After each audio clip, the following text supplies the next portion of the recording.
Oh no, you should be a weatherman, because once again you've predicted wrongly. It's not a beautiful day at all, is it, Stephen? That was you two, XFM 104.9.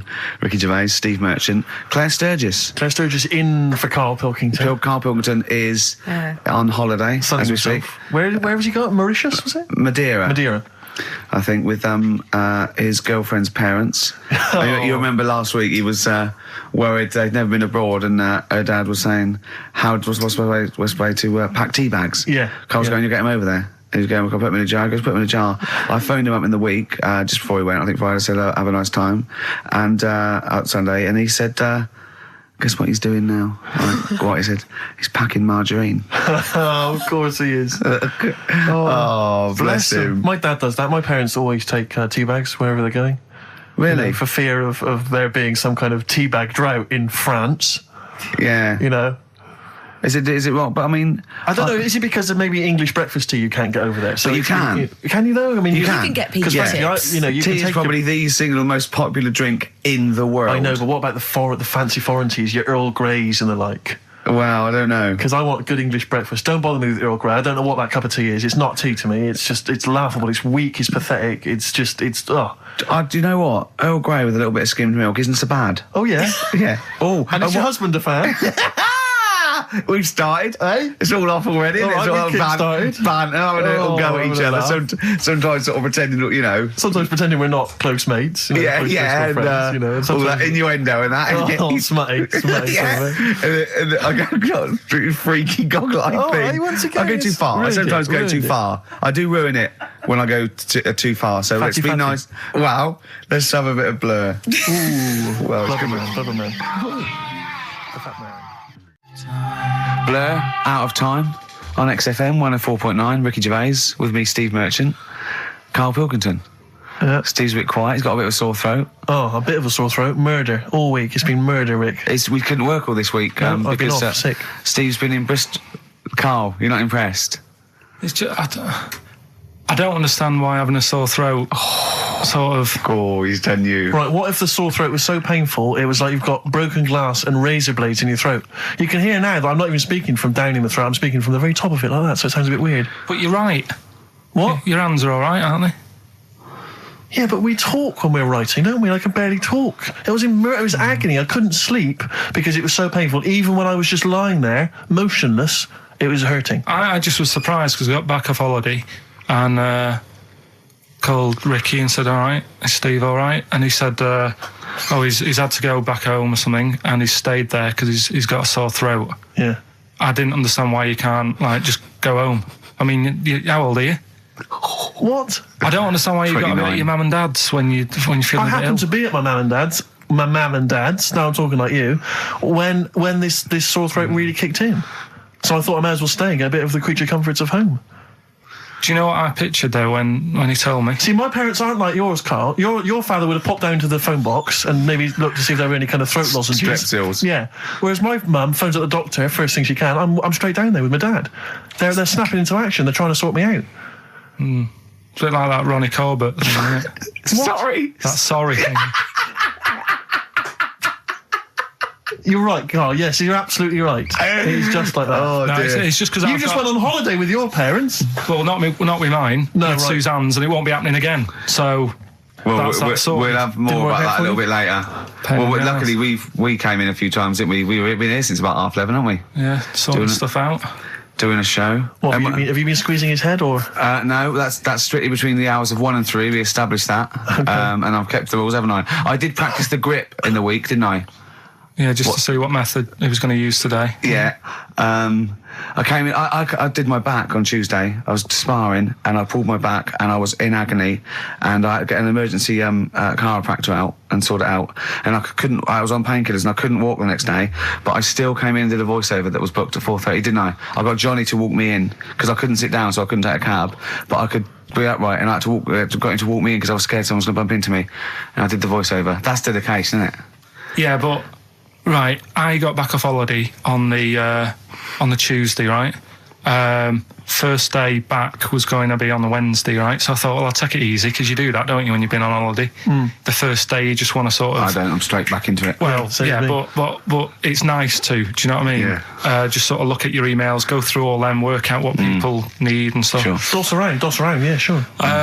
So I thought, I'll take it easy. As soon as I got in, I was told that Ricky had been booked in to do a voiceover.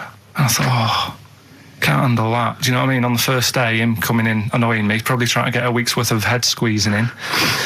So I called him up and he said, I might not come in because I've got a bad back. I thought, well, that's all right, right? Then you just turned up, didn't you? He said, I managed to get in a cab. Yeah, Jolly walked me in, and that's what. Yeah. And he did the stuff, which I haven't got it here at the moment, but I'll find it on the system and I'll play you what he did. That he's been paid to do as well. It's all right. Yeah. Well, it's not all right. I had to pretend it was all right when I played it to all my bosses to try and persuade. Look, let's play that a little bit later. But now, as we're all back together, Steve, would you say the boys are back in town? Yeah. Brilliant. Biting Bottles, Richard Ashcroft on XFM 104.9. I'm Ricky Gervais, with me, Steve Merchant and Karl Pilkington. Now, listen up, right? It's the Sony Awards this Thursday. Now, for those who don't know, the Sony Awards are like the Oscars for radio presenters and producers and everything, right? So, and as you know, me and Steve, we love to win. We want to win this one. This is the last time the panel will be listening, so I want a good, clean, tight show, okay. Right? So no swearing, joking aside, no swearing, nothing controversial and nothing in bad taste, all right? Good luck out there. Aren't we a little bit buggered then? Well, yeah. So, all right, Karl? Yeah, that's all right. It's just when you say things like, make it a good one. Sometimes it sort of puts a bit of pressure on and things slip out that you shouldn't say and stuff like that. Do you know what I mean? Have you ever had that? What, when you can't? It's like, I'll tell you one story, right? I'll tell you a couple, actually. That one's just come to mind right now, right? There was a fella who my dad was going to meet. I don't know if I told you this before, right? But I have told you, when it was a party and everyone was saying, Dave's coming, he looks like Ken Dodd, but don't say anything. Have I told you? yeah, go on, what is it again? And everyone's like, right, and my dad's like, I've never met him, I wonder if he does look like Ken Dodd. And everyone's saying, yeah, but don't say anything. Yeah. Because you'll accidentally, say it. And you're unbunctious. You might go, you're unbunctious to meet you. So the thing is, when this fella turns up, he did look like Ken. My dad couldn't believe it. First thing he said, nice to meet you, Ken. Oh, no. His name's Dave.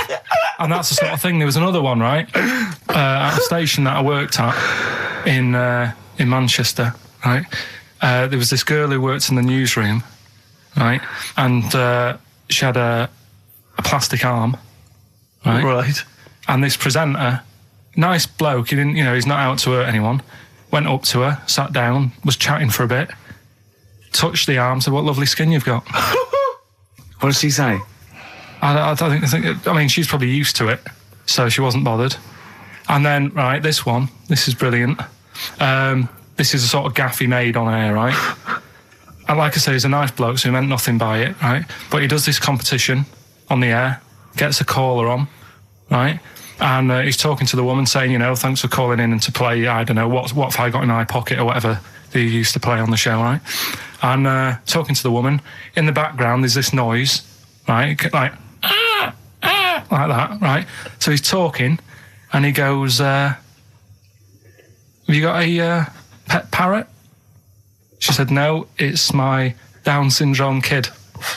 Oh, dear. Oh. The thing is, awards don't matter. No, I don't think so. Play record? I don't think so. So we're not out to offend or annoy. Badly Drawn Boy on XFM 104.9. I'm Ricky Gervais, with me, Steve Merchant and Karl Pilkington. I'll tell you what, the Sony's then. Oh. This Thursday at the Grosvenor House Hotel. Yeah. Everyone in Radio's Anyone has entered their show in different categories saying, they get it down to, Winners this year included the brilliant Dominic Mohan, former showbiz editor of The Sun. Lots of people won. Lots of people won. Lots of people won gold. Lots of people won silver. Lots of people won bronze. We didn't get a sausage. Nothing. This show was deemed not worthy of anything. I mean, not a look in. The panel looked at it and said, well, no, definitely not radio. Didn't get a vote. See, that annoys me on so many levels. Let me tell you one, right? I've never complained about losing an award, okay, ever. Yeah, mainly in TV. I know we've won a lot, but we've been beaten by Peter Kay. Good luck to him. He's brilliant. Beaten by Phoenix Nights, the sitcom. A lot of people like that more than the Oscars, vice versa, right? No qualms. But the shoddy shite that I heard that night beating us, I was furious. I don't understand. There's people regional. It sounds like hospital radio, right? I mean, I shouldn't even be on XFM. I thought, it's beneath me. Yeah. And I thought, well, I'll give them a hand, right? Let's show them. And I want to know who the panel was as well. I do not believe it. How can they I was looking back over some of the shows, right, before I go to Carl, and I've just done a little excerpt of, a trailer of what we do, what we're about, and I don't know how the panel could overlook this. Play a bit, Carl, please. Shaking her muff, minge and tits around does not make her a hoe, then what does? These kids at school with big heads. Carl, what are you talking about? Shut!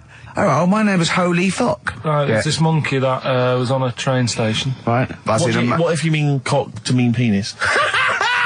It was my Down syndrome son. Oh, chimpanzee, that monkey news.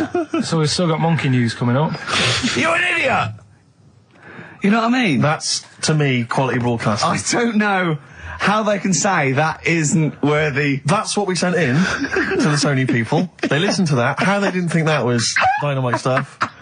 It doesn't make sense. Actually, I've been thinking about this since Thursday because I've been a little bit down in the dumps. Yeah. What I think it is that with the TV show, the TV stuff we've done, Rick, we put a lot of work into that. Yeah. We get the script, we got the script, we spend a lot of time on it. What this show is about, it's very much about spontaneity, it's about our personalities, and I don't think we're ever going to win an award for our personalities.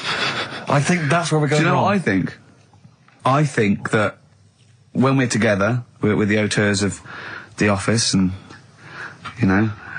we're strong on it, and we're just two. We write it, we direct it, we cast it. We even worry about the font and stuff on the. We do everything.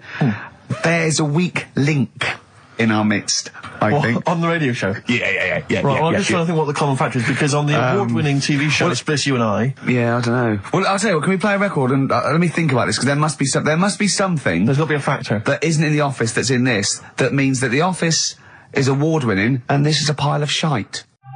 Blur and Out of Time. They're joking, there's 2 hours to go. On XFM 104.9, I'm Ricky Gervais, with me Steve Merchant and Karl Pilkington. A new leaf, bit of a blow at the Sonys. Not like that. I mean, we were taken aback. Speak for yourself. Yeah. We've got guests. Jonathan Ross won, and he has guests, so we're going to have guests in. One of which is sort of a tie-in. He's going to explain himself. It's Dr. Fox, Dr. Neil Fox. Popped in for a chat. It's a pre-record. We've got that. Although live in the second hour, we're going to have a chat to the girls from Tattoo, who are upstairs at the moment in Capitol, and they're going to pop down and have a little chat with us. So we're really trying to, make this more of an interactive show. Mm-hmm. We don't know yet whether we're going to give up or not. It depends how this show goes. Yeah, look forward to that. But we've got some great. We went down to the big library, so we don't have to rely on 4 non-blondes and the the 2 jam tracks that are up here. We went down to the big library, and we've got some great tracks, Steve, haven't we? We've got some classics. Should we play one now? Well, before that, I just remember that some of the criticism we received, I think, was that we're perhaps not taking into consideration the listeners. A lot of radio shows, they cater very much to the community, to the area which they're broadcasting. They interact with the listenership. Where's the fun in that? I agree. Well, for me, really. I'd just like to justify why we don't tend to correspond or interact with the listeners. Here's a typical email from Vicky, aged 25. She asks, do you ski? Rick, that's her question. No, I do you ski, yes or no? No, I don't. No, you don't. Right, there you are. Thanks, Vic. Brilliant. Keep those coming in. See, he's turned him against us, Carl. What do you think, Carl? What do you think of Steve's attitude there? It's alright. More insight like that coming later.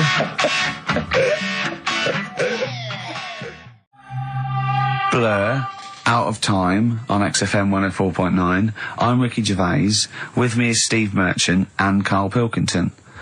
I really like that Blur track. I think it's the best thing they've ever done. Blimey. So Strong words. they can quote me on that if they want. Yes. On their, I'm sure on they'll their, rush to. on their, On their one of their posters. albums. Yeah. If they wanted. Well, listen. You're lucky I'm here, Steve. Okay. Right? You can see, you know something's happened. I've done my back in again. Right. I've got a special chair in here. I'm in agony, Yeah. and I'm on the strongest painkillers I can get. Right? Okay. I feel a bit. Carl, I had to call Carl up today and say, look, I don't know if I can make it in. Can you come and get me? He came over to my house. We got in a cab and he got me here. Right. While he was round my house, Jane showed him sort of camcorder footage of how I actually did it. Of how you hurt your back? And I wanted Carl to tell you, because I was actually worried that if I didn't turn up, what you'd say to me. Yes. What was I doing, Carl? Right, so I get round to his place, right? Says, right, hit play on the video, right? Have you ever seen a gorilla having a fight? I think I have, yeah. It was like that. Him and his mate round at his place last night decided to sort of have a bit of a wrestle. Yes. It went on. I mean, how much footage? Honestly, it was like a scene from Women in Love. Yeah. We'd done about 5 fights. We had to stop at one point because his arm was bleeding. You'd had about 5 fights? Yeah, well, we were wrestling. We were doing wrestling, right, in the just What, behind in the couch. lounge? Yeah, well, we were on our knees and then sort of like doing, and I kept winning with an arm lock. Right? Yeah. And then the last time he sort of threw me and I went on my back and my back was done and I was, it was Ian Morris. Yes. It was, Yeah, isn't he a commissioning editor of comedy at Channel 4? yeah. And the funny thing was that we'd had lots and lots of wine, and we went. You surprised me. Yeah, right. And we went, come on. I'm gonna film this. And the time we filmed, I said, film this, and Joe went, oh, right. And I took my shirt off. So I'm there, and you can just hear slapping. Oh, why? Can I just ask though? I mean, it's a Friday night. You had a couple of drinks, some intellectual conversation. Yeah. How does it get round to? Do you fancy wrestling me? Well, and having it filmed. Well, he was on the couch, but I kept sticking my socks in his face to annoy him. Right. Yeah. And then he hit me on the shin, and I got sharp shins, and it hurt. And I was going, I'm going to smack your face, and he's done kickboxing. And it's that thing like, you sort of joke, and I go, come on then. Yeah. And you start, have you ever seen the thing when Jack Osborne fights that skater dude? No. On the Osborne? I was very much the Jack Osborne figure. Right, yeah, the fat bloke who died just come out of rehab. I'll tell you what it was like, Steve. Have you ever seen, like, the David Attenborough stuff? Where, like, a tiger will be ripping a deer's head off, and you think, why doesn't the camera crew stop it? Yeah. You sort of watch, you're thinking, why was Jane Why just is letting she not this happen? stepping in and intervening? Yeah. And the thing is, she said, right, you've seen enough, haven't you, and stopped it, so I don't know how much footage you got. It wasn't much. But because your lounge is not huge, and there's not much space between the back of the sofa and the table. It doesn't need enough. It was just a pin or a submission. So it was all over with like one of us throwing the other one on the back. Arm and locked. how does it? I mean, how do you start with a wrestling match? Are you both stood up, or you all on your knees, and you sort of like go together like ratting seals. Yeah. Oh dear. Like a giant walrus. It's not gay. Play a record. Could we put that online? Could we get that on the web? That I would love to see. Better Rod Stewart? Yeah. Just because Jane's Addiction are back then. Yeah, excellent. And so are we. Indeed. All right, I'm Ricky Gervais, with me Steve Merchant and Karl Pilkington pressing the buttons on XFM 104.9. Well, I'm looking forward to today because not only have I got, a bit of Bowie, a bit of Springsteen, Mock the Hoople, Pretenders, R.E.M., an Elton John classic, don't laugh, right? But we've taken Dr. Fox's advice and prepared the show, and I've got a big list here of amusing observations. Coming up after the next record, a funny observation about describing your looks. Brilliant. All right? Oh, before, I just to say, Rick, I just had an email. Beach Buggy, your last chance to see them on Thursday, 5th of June, alright? So, don't miss out. The Garage, 9:45. It's your last chance. Beach Buggy. Well, I know that must be some people's favourite record, Steve. Well, it's certainly one of mine. Thunder Road, Bruce Springsteen. I won't hear a bad word said against the boss. A lot of people dismiss him, as we said in the past, as being some kind of stadium rocker, but you can't listen to a song like that and not be moved. Surely, Carl. It's alright, yeah. Brilliant. A passionate man. Yeah. What? So, Carl. No, it's right. There's certain songs like that was alright. It didn't sound anything. If it wasn't Bruce Springsteen, if someone new came out, something like that, I'd go, yeah, it's all right. Sure. Do you know what I mean? Yeah. You're a regular Simon Cowell, aren't you? I don't know if I like music as much as I used to now. That's what happens when you work in it, isn't it? Because Danny Minogue was on the telly in the week. Is it like when you work in a sweet factory and you don't nick the Mars bars after a couple of months? Yeah. Yeah. Danny Minogue was on the telly in the week, right? Yeah. And she was doing a medley. Yeah. Why do people do them? Well, to try and get all the hits. I know what you mean, yeah. Well, who's that busy that they haven't got time to listen to a full album or... But it was it's like a meal in pill form. Yeah. Well, I like most of Danny Minogue's hits, but I don't like the whole song. Yeah, exactly. So if you want to just like pop the best bits down, 30 seconds, put them all together, yeah. Well, I've got a Stars on 45 record from the 70s. Do you remember those? Yeah. Stars on 45. But it's that, like you say, this one had it would be a snatch of Stevie Wonder, followed by the MASH theme, followed by Layla, just the intro. It was it's not music, it's just... Well, we do a bit of that, don't we? That's what DJing is, isn't it? It's a bit of everything. But we play the whole song, don't we, often? Mm. Yeah, we're better, aren't we, Carl? Oh. So what do you want to talk about today? Do you want to look at the list? Yeah, well, it's got describe looks. That's our list. So this is a very amusing sort of link about describing your looks. I don't know. What's this? I don't remember this. No, I just was thinking like, everyone's got an idea in their head, right? Of what Well. Careful, Carl. Don't open yourself up to criticism. Go on, yeah. Everyone's got an idea. Do you know what I mean? Everyone's got an idea of what they look like and stuff. If someone wanted to know what I look like, or what Ricky looked like, or what you look like, Steve, if that... Yeah. What would you use to describe yourself? Do you know what I mean? Words. Not really. I don't understand. What do you mean? Well, like... Someone who doesn't know us, we've got to describe, and what's the game to hopefully get some sort of interpersonal language going, so you know they've got the same image as you, to a certain extent. I'm just thinking, if I was to meet Steve in a restaurant, yeah, right, nothing untoward going on. We're just hanging out. No, just having a chat, just having a normal night out. Yeah. Who's paying? Because I mean, is it expensive? Go Dutch. I mean, right. So, I say to you, I'll see you at 8, right, in this restaurant. I'll turn up at the door. It's a bit of a posh place, right?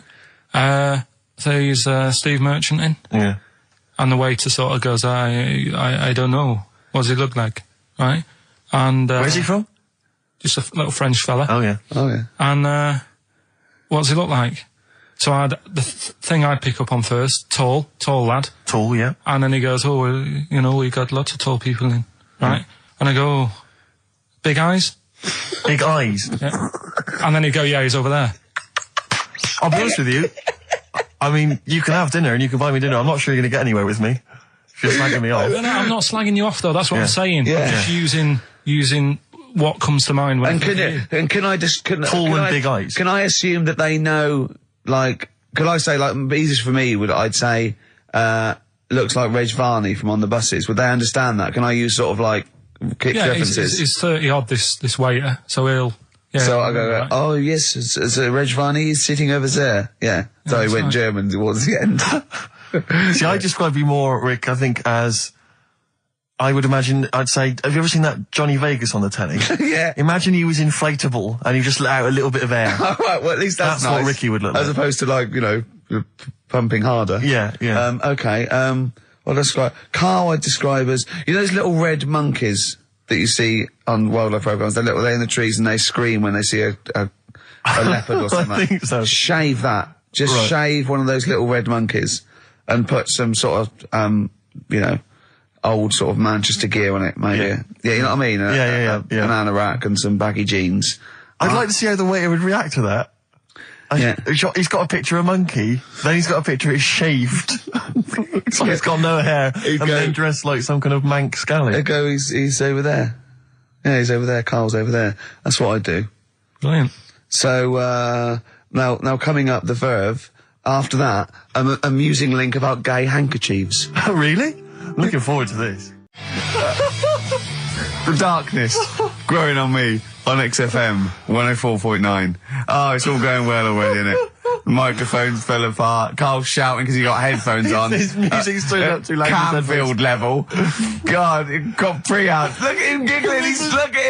Look at him laughing. That's so funny because I got a letter here from who was it from? Mike Heel, who sent me a little picture of a little Japanese fella from a film who said looks like me, and he does a little bit. But he says, please can you make Carl laugh? I've never heard him utter as much as a snigger, and I'm worried he may have a genetic disorder. Well, I mean, he has got a genetic disorder, obviously. But, he was giggling then. I hope, people heard you then. Look at his little face. It was a joy. I love the things that make him happy. But I love the fact just before the microphone came up and just before the record finished, he had his headphones on, the music was too loud and he was just shouting, Bauhaus is not working! Bauhaus is not working! I have to play something else! I went and found Ziggy Stardust by Bauhaus. They said, why isn't it working? Look at him giggling! Look, he's lost it! Is he going away? Are you on drugs, Carl? What have you done? He's tickled. Look at his little... He looks like one of those shaved monkeys. Look at his little... Oh my God, I've never seen a forehead glow. I know, it's extraordinary. Oh. And he's got that red shirt on as well, so the whole of him is just a big glowing... Carl, what are you trying? What are you putting in? I'm going to see if I can get this to work. Go on then. Hang on. Brilliant radio. I hope Dr. Fox is listening because I think he's eating his words right now, Steve. Right, I think I've done it. Well done. That's excellent. Right, what Let's play doing? Bauhaus now and let's try and compose ourselves. This is Ziggy Stardust by Bauhaus. Well, there's the darkness. They believe in a thing called love. Carl, do you? This is XFM 104.9. That is my favourite band at the moment. You love them? I absolutely love them. I think they're funny. I think they're straight down the line with a little bit of tongue-in-cheek. Oh, brilliant. Did you see them on Jules Holland last night? I didn't, sadly, no. Brilliant. Were they good? Yeah, absolutely jumped. Oh, I mean, Jules didn't know what to do.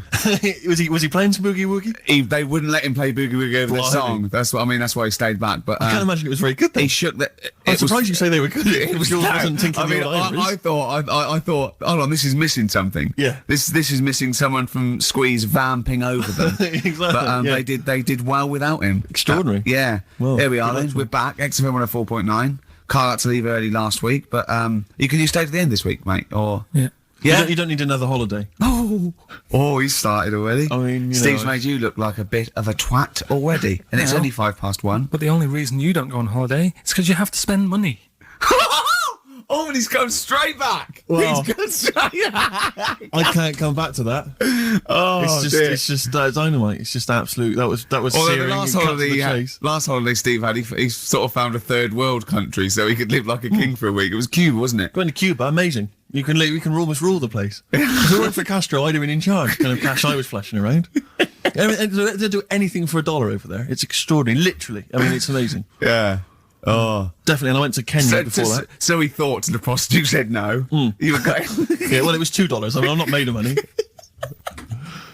Do you have a good holiday, Carl? Yeah, it was all right. It's all right. Went down to Cornwall.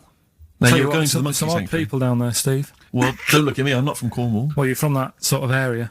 Well, not really, but never mind. Genetically, he means. Right. They're weird. Well, you must have slotted right in. What are they weird? What do they look like? Just all sort of odd people. A lot of old people, but not just old, sort of messed up old. What do you mean messed up old? You can't just say that. There's. There was a woman with a funny neck. Okay, in what way was it funny? What did she have a funny neck? If you were writing an essay, you wouldn't say there was this woman with a funny neck. How would you describe it? She sort of had her head like pointed down all the time. Like that. Don't do it. It's his radio. No, but just for you, I do like that. Yeah. Walking about like Yeah. Okay. Right. So brilliant. that. I don't know. I was saying to Suzanne, what happened? You know, what do you think? Because Suzanne knows everything. That's the good thing about her being with you. You just ask her what happened to her, and Suzanne goes, "Carl, I don't know. Yeah. I haven't been here before." Suzanne, your girlfriend, or mummy as you call her. Oh, sparks are flying. I got a little bit of chocolate. Can you just lick a tissue and wipe it off? Oh, She said it might have been like because back in the olden days they carried stuff on the. the olden What days. do you mean the olden days? This woman was probably what, 50? No, she looked about 70. Yeah. But like I do on Cheeky Freak of the Week, right? I always turn it round and we get like something good out Something of it. positive, yeah. I said to Suzanne, I bet she finds a lot of money. Always staring at the ground, yeah. Oh, It was dear. always, it was always Oh. good. So, you're Maybe back. she just had new shoes and she was admiring them. Yeah. Did you think of that? Before you point the finger and judge? Or a necklace was too heavy. Exactly. So, you're back refreshed. So, What have we got for this week? Have we sort of, because we didn't meet last night, which we usually meet sort of I called you and said it'd be good if we could, I wasn't getting back into London. Well, I was up for it. I was up for it. 7:30, but yeah, but we all need to be there. It's not just me and you being there. Yeah, so yeah. No, you're right. I mean, you're absolutely right that I wasn't there yet because I wasn't willing to just be governed by your particular schedule. You want to jet back in from another of your holidays. It wasn't a at holiday. 8 o'clock. Wasn't a holiday. Well, so what? You What were do you out mean? of town. Whoa. What do you mean it wasn't a holiday? What was it? It was a treat, wasn't it, for my mum and dad? So it wasn't a holiday. What? So you didn't enjoy the 5 days off? You'd rather have been here moaning 8 hours a day, 7 hours a day. You see, we said last week that you're always whinging. Here you are whinging now. I'm not And you're moaning. saying it's not even a holiday. You're saying it's not even a holiday. What was it then? Would like a nurse who take sick children to Florida, would they say having a great holiday? Sorry, what particular ailment did your parents have for the week that they had to fly in Karl Pilkington, MD? Yeah. What are you talking about? Well, all right, it was a holiday. Well then, good. Now some honesty, now some truth. So you came back from your holiday, you wanted to start back to work straight away, Steve couldn't be bothered to meet. Is that what you're saying? That's what I'm saying. So we've got nothing prepared for this. Well, you can rely on Rockbusters. Right, that's coming We've got up. nothing. Monkey News. Even though you were away, you were still working. Still doing stuff. Did you go to That's- the Monkey Sanctuary? I'll tell you about that. Tell us about it. Play a record. All right. Do you want Smashing Pumpkins? Smashing Pumpkins. I thought an old classic from them, Cherub Rock. Yeah. Well, there's the best band in Britain, in my opinion. Big words. The Darkness, Growing on Me, on XFM 104.9. I'm Ricky Gervais with me, Steve Merchant and Karl Pilkington. Have you got the album? And already, they've had an argument. Yes.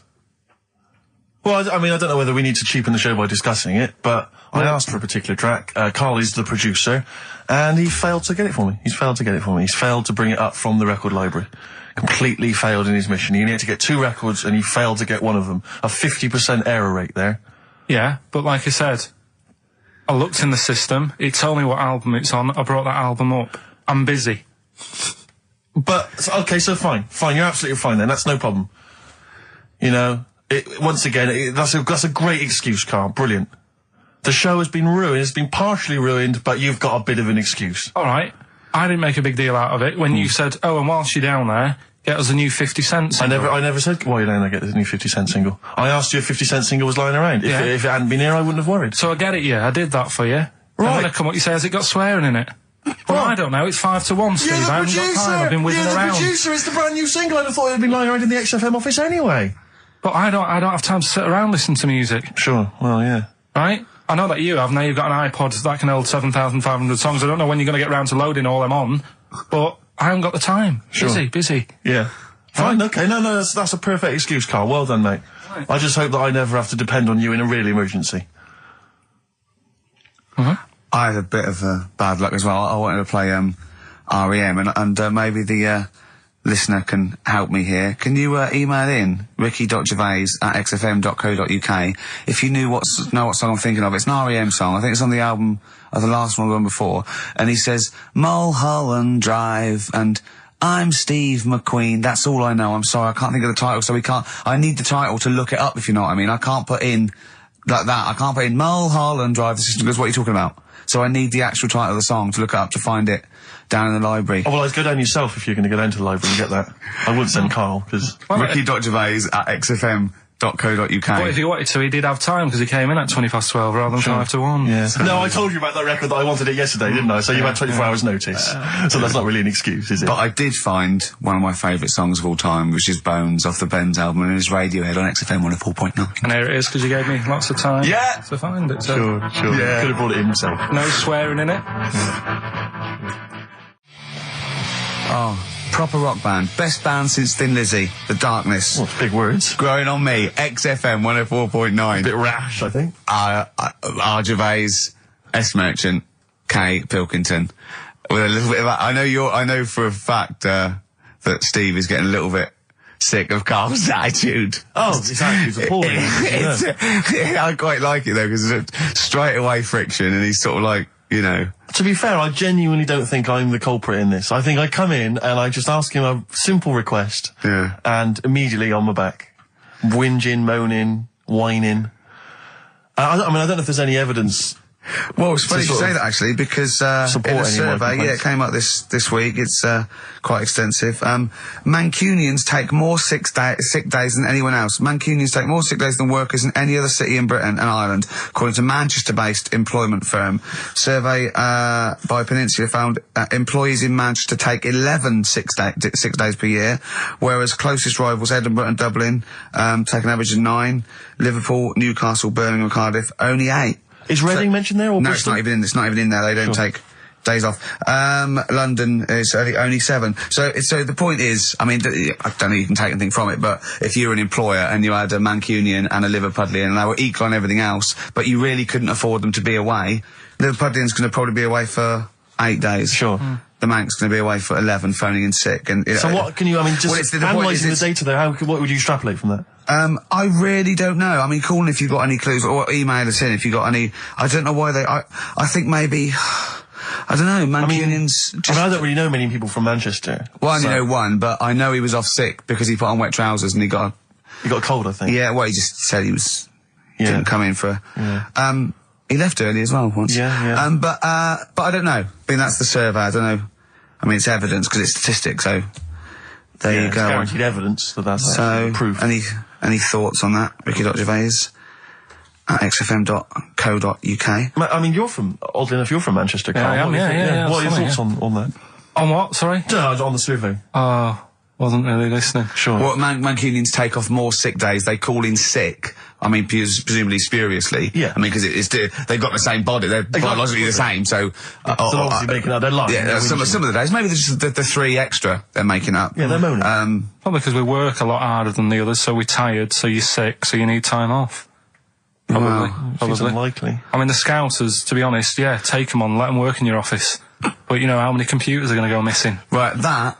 So offensive. Is offensive. Right. This is a survey that proved. You just made that up. You just carried on the myth that Liverpudlians thieve. Now that's not true. That is not true. Well, it's not. Well, some of them do. There's been no survey that you're more likely to thieve if you're from Liverpool than if you're in Manchester. So that hasn't been proven yet.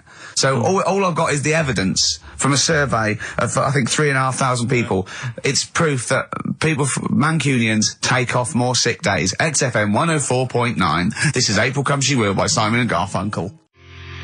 Okay, let's have a great show, everyone. Oh, yeah, good luck. Good luck. Good luck to you. Right, that was Jane's Addiction, Just Because, on XFM 104.9. Right, everybody up, let's give them a great show, yeah? 2 hours of, fun chat. Let's keep it, let's keep it cutting edge. Let's not be too, I mean, that's what the listeners of XFM would, oh no, it isn't, is it? No, because, hold on, wait a minute, because we came in yesterday and did this little skit, didn't we, where we bleeped it out. We're a little scared. She was quite annoyed. It was quite And then controversial. Carl called me last night and we're not allowed to play it out. We've been censored. Yeah. Interesting. Yeah. So it's a cutting-edge alternative station. Wants to push the boundaries. Wants to be thought of as rock and roll, a bit punk rock. Yeah. Because I said something about the radio authority. I bleeped it out. What I called them. Yeah.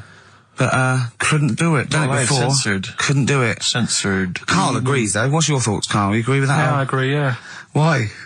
Well, what's the point?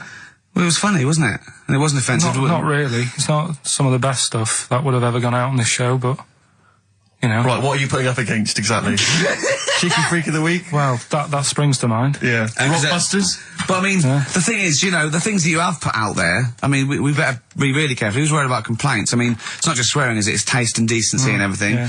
So we can't laugh about the disabled anymore in the Cheeky Freak of the Week.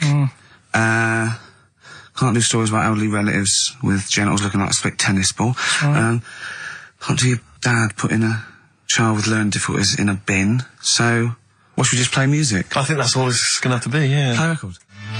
Accidents Will Happen by Elvis Costello on XFM 104.9. Carl's a little bit stressed, but it's not his fault. It was the boss that overruled him. He came along.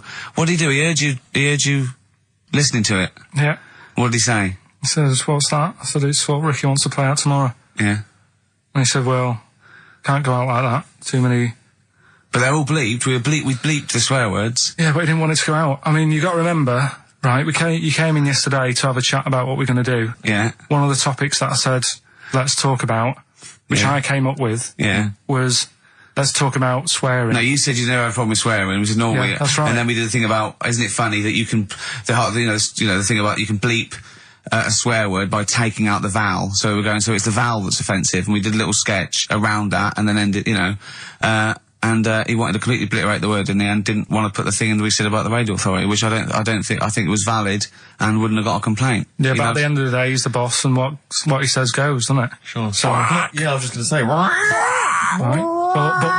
But what you got to remember is what he also said is if you want to pay the 70 grand fine, then go ahead and do it, Steve. There wouldn't be a 70 grand fine there, would there? Well, you don't know what it'd be. But will you pay it? Will you pay for my mortgage? Will you pay for his mortgage? Will you feed his kids? He wouldn't be fired.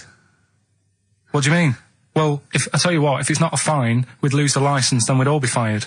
Right. When you're sat Do you at home. seriously think you'd lose the licence for that sketch? Well, does he really seriously think you'd lose the licence for it? It is not the worst thing we've ever put out or done or ever will do. Yeah, but it's the fact that he said don't put it out, and you're like, you know, throwing your toys out the pram. I want to say it. How old are you? But you still want to put swearing out. It's a discussion about the radio authority and the way people are interested. Yeah, but leave it. Let's Don't move get on. annoyed. Yeah, but I'm annoyed because you've been at it since about 12:30. I know. Well, I like to get in early to plan the show. Yeah, but there's been no planning. So, to be honest, I'd turn off today, anyone listening, because there's nothing. Carl, there's never anything. There is. There's sometimes some good things, but today, seriously, I'd leave it. Something half decent that's been on this show. Loads of little interesting topics. Go on, I can't remember any. Right, gays in toilets. Yeah. Not particularly interesting. Fascinating to you, perhaps. Right, well, I'd prefer to hear that than just a load of swear words. Well, we wouldn't have heard any swear words. We'd have heard some bleeping. Right then, so that's entertaining, isn't it?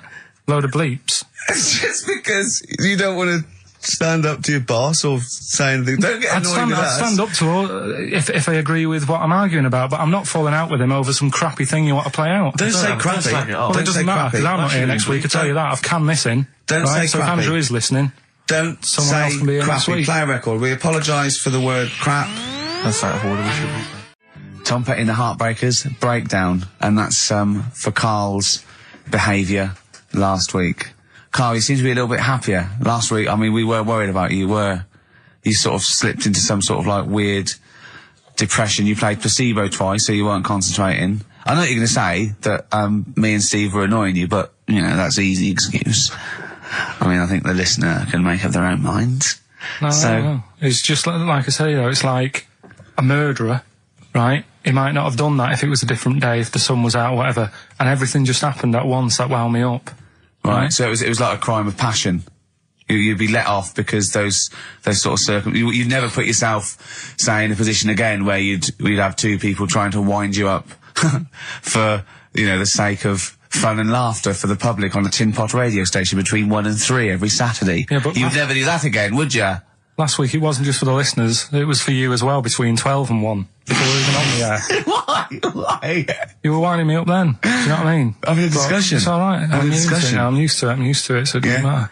But I found out that I can't do this job anymore, I can't do these sort of jobs where you've got to be happy all the time. Well, you don't have to be happy all the time. No, you do, You really. forget that for the... Yeah, but I can't. Do you know what I mean? I've got things going on in my head. And do you think when Bobby Davros had a bad day that he doesn't go on stage and give 100%? No, but that's... Do you think Les Dennis let all that stuff get in his way when he did that theatre tour to the people in front? Sometimes he had audiences of up to 15 people. Yeah, and he just went, it's them. It's not a private life. Forget that. Bang. Yeah, but good on him. Yeah. He can do that. But what I'm saying is I can't. He's a professional. So I was talking to Suzanne about it because, you know, it did get me down last week. Suzanne's your therapist? Minder. Yeah. Saying to her, you know, I can't do this sort of job. Normally what I do in the week, you know, I'm tucked away in a studio. If I'm annoyed, no one knows about it. I get my head down, I get on with it. I do, you tell them. Go on, next. You know what I mean? Next. Right, but sorry, but what's your point here? So every Saturday you've got to come here, you've got to... be happy, we've got to go, oh, Karl, are you alright? Oh, you're right, your hair looks nice. No, but you know what I mean? That's the first time, innit? Normally people listening go, he's a happy fella, do you know what I mean? They never think you're a happy fella, Karl. Well. They've never heard you laugh. No one has ever... seriously, we get emails all the time, no one's ever heard you laugh. Yeah, but I'm still happy, you don't have to... Well, are you? Yeah. You don't look happy. But anyway, that's the problem with this job. And, I was thinking about it, if do you know, like, if you're a doctor... Sure. And you're on a plane and something happens... Yeah. Even though you're on holiday... You might have to save someone's life just because you can. Next. and I'd be thinking, I'll keep quiet. Sure. I love that. Yeah. See, that's one of the reasons why you didn't actually qualify. as a surgeon. I mean, you can still do your consultancy stuff. Oh, sure, but, you know, you don't actually want the knife in your hand anymore. Brilliant. So you're giving this up, are you? Sorry, and how is a doctor on a plane comparable to this? Because that is just the same situation. Do you know what I mean? He's probably got exactly in his head, he's shut off, he's ready for his holiday. He's going to Hastings for a night. Someone, you know, has a little bit of tummy trouble or a heart attack or whatever. Yeah. And is he a doctor on the plane? And he's like, he's going on holiday. Do you know what I mean? I've got to loosen his tie. Yeah. I can't do But what I don't understand, Carl, is you get paid to do this. It's not like we're forced. It's not like it's your holiday. You know that this is your job of work. This is paying for your new kitchen. Exactly. Yeah, but I've got the kitchen now. It's done, isn't it? Right. Yeah. So when you stopping? When you're quitting? Well, you're finishing, aren't you, in a couple of weeks for a bit? No, so. about four. Yeah, we finish on the 16th of August, yeah. But, you know, we're only going away for like 6 or 7 weeks again, aren't we? Oh, you don't know, do you? Well, we'll give up if you give up. Tell your managing directors that. Well, that's a bit annoying. Why? Because you've just passed the book, haven't you? I haven't passed the buck. This is three-way. You know, you get your name in heat. You're in the title now. It's Ricky Gervais, Steve Merchant, and Karl Pilkington. And now you want to go, I don't want to do it anymore. Carl, think about it. I don't know whether you've noticed, but we don't provide anything on this show. So if you leave, we have to go. Well, let's put a song on. Now just think, don't be so selfish. Don't be so selfish. We need you. We've got nothing. Think of the... Jane's Addiction, Just Because on XFM 104.9. I'm Ricky Gervais, with me Steve Merchant and Karl Pilkington. We're all here then.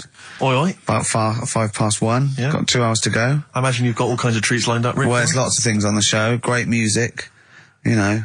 Nirvana, Radiohead, The Darkness, to name but 3. Can I play something from Led Zeppelin later? Yeah, please do, and maybe some Neil Young. Oh. Now, coming up also on the show, we're continuing a thing we started. We've only got 4 weeks to go before maybe we either give it all together or go away for a couple of months. Is it 4 weeks or 3 weeks now? Is it 3 weeks? Oh, I don't know. I think it's the 16th of August, isn't it? Cannot end soon enough. Wow. Might be that. It'd be a shame to end it forever, but it's all up to Karl. So, again, he's in a grumpy mood. We've tried to try and up his attitude, and it's them. It's the listener that counts, Karl, not us. We may be feeling bad, but you, the listener, counts. You come first, yeah?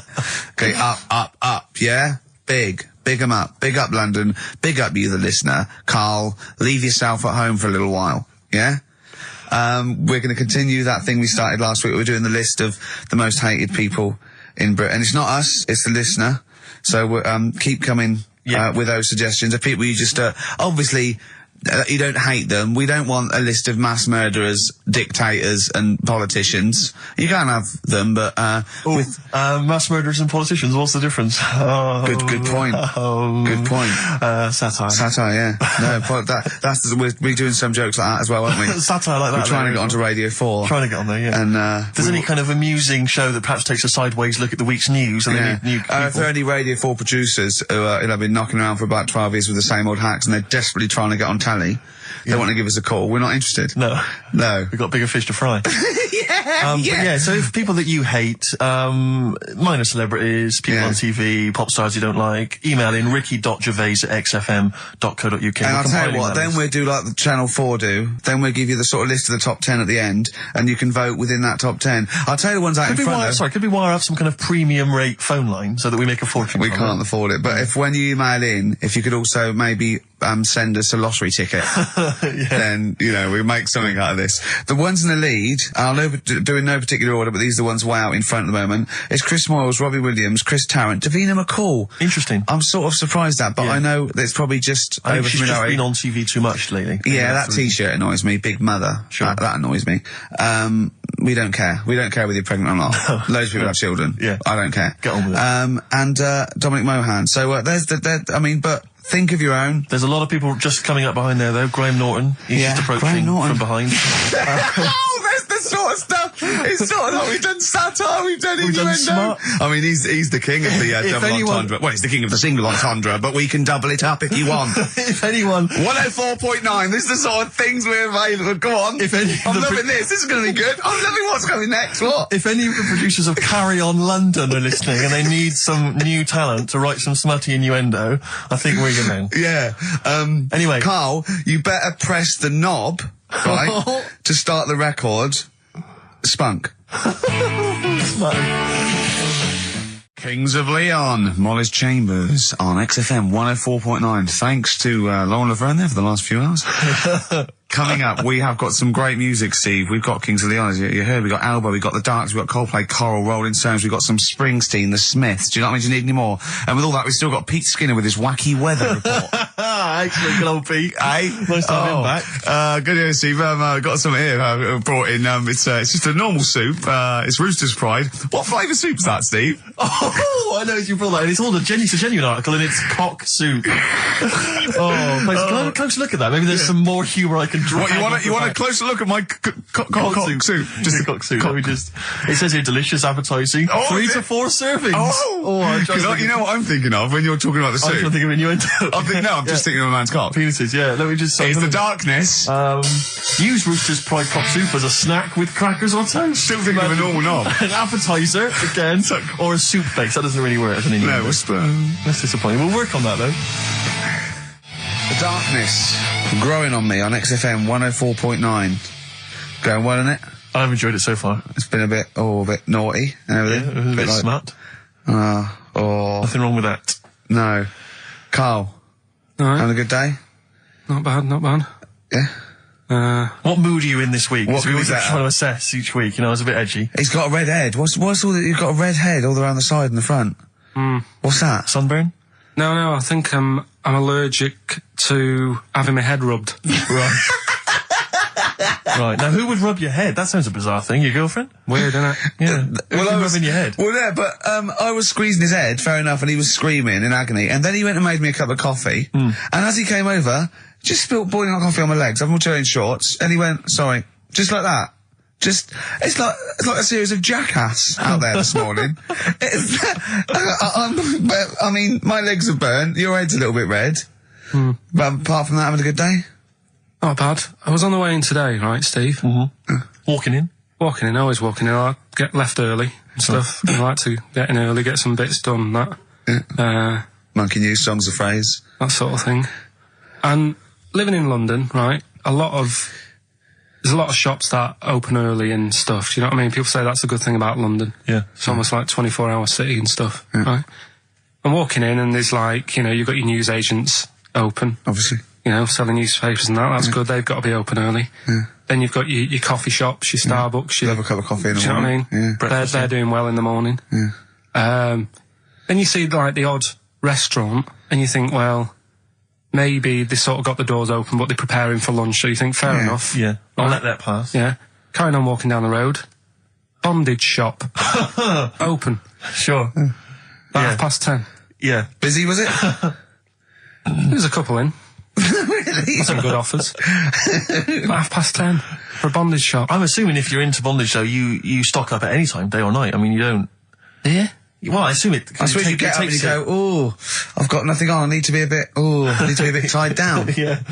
I need some rope. These clothes are too baggy, I need more belts. Oh, God. I need more straps. Yeah, get some rubber on my face.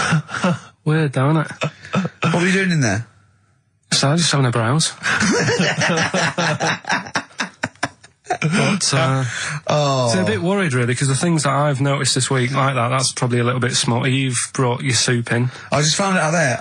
Sorry, yeah. It is Rooster's Pride, cock soup, noodle soup mix, chicken flavour.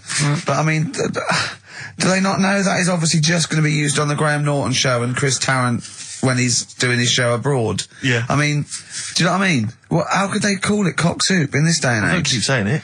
Well, no, it's fine, because you can say cock as long as it means the male, we've done this. Oh, do you mean the chicken? Yeah, look, it's a picture of a chicken. Yeah, sorry. What did you think it meant? No, I don't know, I thought it was in my head. Okay. Sorry.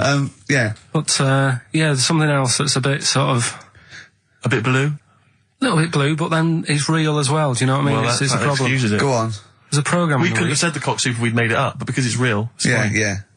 We also couldn't have said the cock soup if we'd have meant a male penis. Thankfully, we don't. So. We mean a little chicken. You go on. This programme was on. I think it was Wednesday night, something. About this little lad. Yeah. It was a fella and a woman. At the same time.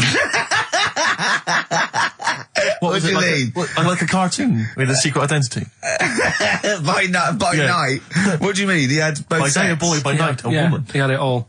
What do you... Sorry, wait. So, So he had male and female genitalia. Yeah. So what do you call someone that's born like that? Weird. Yeah. Like, what's the term for it? Go on. You know it. We've talked about it before. Aphrodite. Really? So close. Hermaphrodite. Yeah, hermaphrodite. Yeah. That's weird, don't it? Yeah. And he had the ball. Yeah. And he had the... Well, what happened was he was born, right? Obviously. And the doctor said, there you go. Lovely little boy and girl. So the mum was like, what? So he said... No, I don't think the doctor was sarcastic. Yeah, what? I don't think the doctor was sort of dissing them. Yeah. There you go. What do you mean, doctor? I'm gonna have a look. Exactly. There's a cock, there's a minge. All right, see you later. What are you going to call it? But doctor, what do you mean? Have a look. He wasn't sarcastic. He didn't give Doctor, clues. tell me what you mean. Give me a straight answer. He probably went, oh shit, she's got a cock. He didn't go... He wasn't sarky to the parents. No, Anyway. but I'm just getting across. Do you know what I mean? I always had a little bit just to... Yeah, I know you spice do. it Yeah. up, You should spice be it a up. newsreader. Be brilliant. So there's a little kid lying there. Yeah. And the mum says, you know, what am I going to do then? So the doctor, I mean, I'm condensing this. It was like Sure. an hour long. Sure. Yeah. Yeah. So he says, she said, what will I do? And the doctor said, well, he's not sort of well hung. Right. Oh, So he's not sort of well on. This doctor has been, I assume, has been struck off since for saying these things. It was a real doctor. It wasn't Dr. Fox. Yeah. Right, go on. So the doctor said, so I recommend that we make it a woman. Right. Right? So they sort of do a little bit of, Jiggery pokery. a little bit of work. And I don't think that's true, Carl. no, it is. It was on the programme. But I think they can tell really what they were meant to be from their chromosomes, can't they? They can tell whether they're X, Y, Y, or Yeah, X. not just... It's not It's very just- well hung. No, I Yeah. tell you what, because back then, when this was going Yeah, on, no, right, I'm just thinking they might not have had the doctors then thought if you had a kid, right, and you thought, it's a bit ugly, maybe it'll have a better life if it was a fella. If it was a girl and it's a bit ugly and you think it's going to get a hard time. Right, don't talk shite. What? What?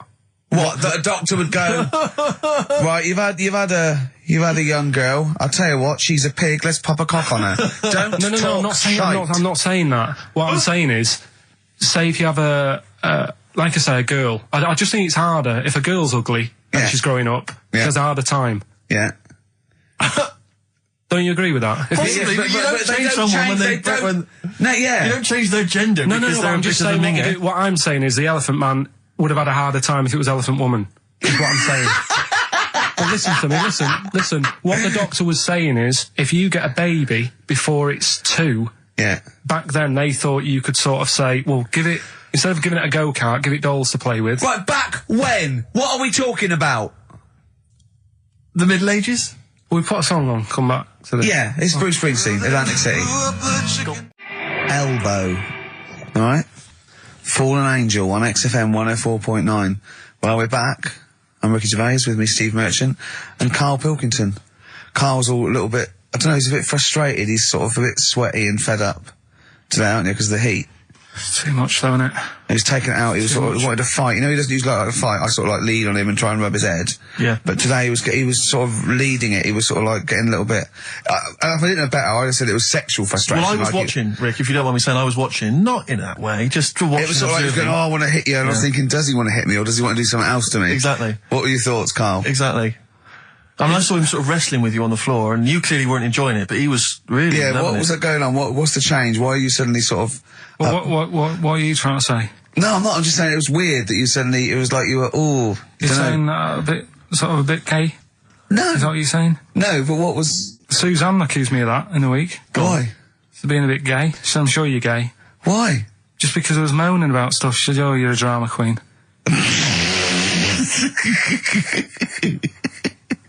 Right, well, that's What were you moaning about? Not having enough gay sex? No. That she didn't have a knob. Yeah. It's going, oh, why don't you get yourself a nice little knob? Yeah. I mean, can I call you Frank, Could please? you wear this false beard? Yeah. It's just, well, we'll talk about it later. It was about the 7 Wonders. I just wasn't that impressed. He wasn't impressed by it. He said, Well, we'd say that, yeah. Well, we got a top show That's coming up. looking forward to it. But if you are a little bit, just a little bit sexually, you know, don't be afraid to let it out. I mean, if you want us to relieve you of it. I'll tell you what. Let's have a little bit of Maggie May by Rod. It's some Can't beautiful we play day. Killing a Georgie? That's your favourite song, isn't it? Oh, That's yeah. weird, isn't it? Strange, isn't it? That's weird. I'd like to hear Rod Stewart singing about a lovely lady, please, Carl. As would I. You can picture whatever you want. 1:05 then, already, over Saturday. So I'm Ricky Gervais. That was Placebo, yeah, with special needs, which brings me to my next point. With me, Karl Pilkington. Karl Pilkington, there he is. Steve Merchant, 104.9. That's it. We're back then. Well, for one last time. Well, it's certainly the end of the season. We're away for at least, 2 months. We're doing the Office special. And possibly forever, depending on whether Carl decides he wants to carry on with this. Because, I mean, we do this for fun. We don't need to do this. We don't need to do this for, money. Obviously not. The kind of money you're earning, Rick, you do not need to do I this. don't need Right. to. It's quite honestly beneath me. Yeah. We don't need to do it to further our career because it's embarrassing being Didn't on your accountant XFM. say, do not even bother cashing those XFM checks? It's not worth your while. No, it's not. It's not. Yeah. The time it took to sign them, Exactly, it wasn't worth it. So we do this basically to ridicule Carl on a large sort of platform. I say large platform. Yeah. Yeah, XFM. No other radio station will have It's us. roughly the same as standing up in McDonald's. I and imagine ridiculing so. But of a lunchtime though. you. Yeah. Or so- when it's just the cleaning staff mopping up. Yeah. So, and if Carl doesn't come back, he's breaking up the three-way partnership. He's very much forever. Sting, isn't he? Yeah. Like, what, 1986, 87? Exactly. You know? He's going to go off and sort of make some quite poor, sort of jazz-inflected white man soul. Yeah. And leaving us to go about our business. Play pizza places. Exactly, yeah. Yeah, well, I'm going to go into sort of maybe writing say, Dad, soundtracks. why can't I be in the CIA? Yeah. You don't know anything about it. You're a drummer. Yeah. So we'll have to see. I mean, do you think anyone cares? I wouldn't have thought so. Because I think if someone was interested in having some good chat and some great laughs, they'd spend more time with their friends. Yeah. Or listen to another radio Or station. listen to a decent radio John show. Ross I think or something like that. Yeah. they listen to XFM for some music to have on in the background that's loud enough so they can hear it while they're hoovering. Yeah. I don't think our fans hoover. Well, true. I think true. you've got to have... Or shoot up, whatever. I think you've got to have a house yeah. to hoover. I'll tell you what I do want, though. Some great music. They do indeed. They'll be saying, since you've been gone. See that? That's the sort of link I can do quality. if we stay If you together. could cut out all the other drivel you speak, you'd be great on Magic. I know, yeah. You've got to... Come on. I know, you've got a rainbow something, haven't Rainbow. you? You got a rainbow something. Oh, it's Rainbow. XFM 104.9. Yeah, with Steve Merchant. What I was saying was, Yes. we could have a little trivia quiz, right?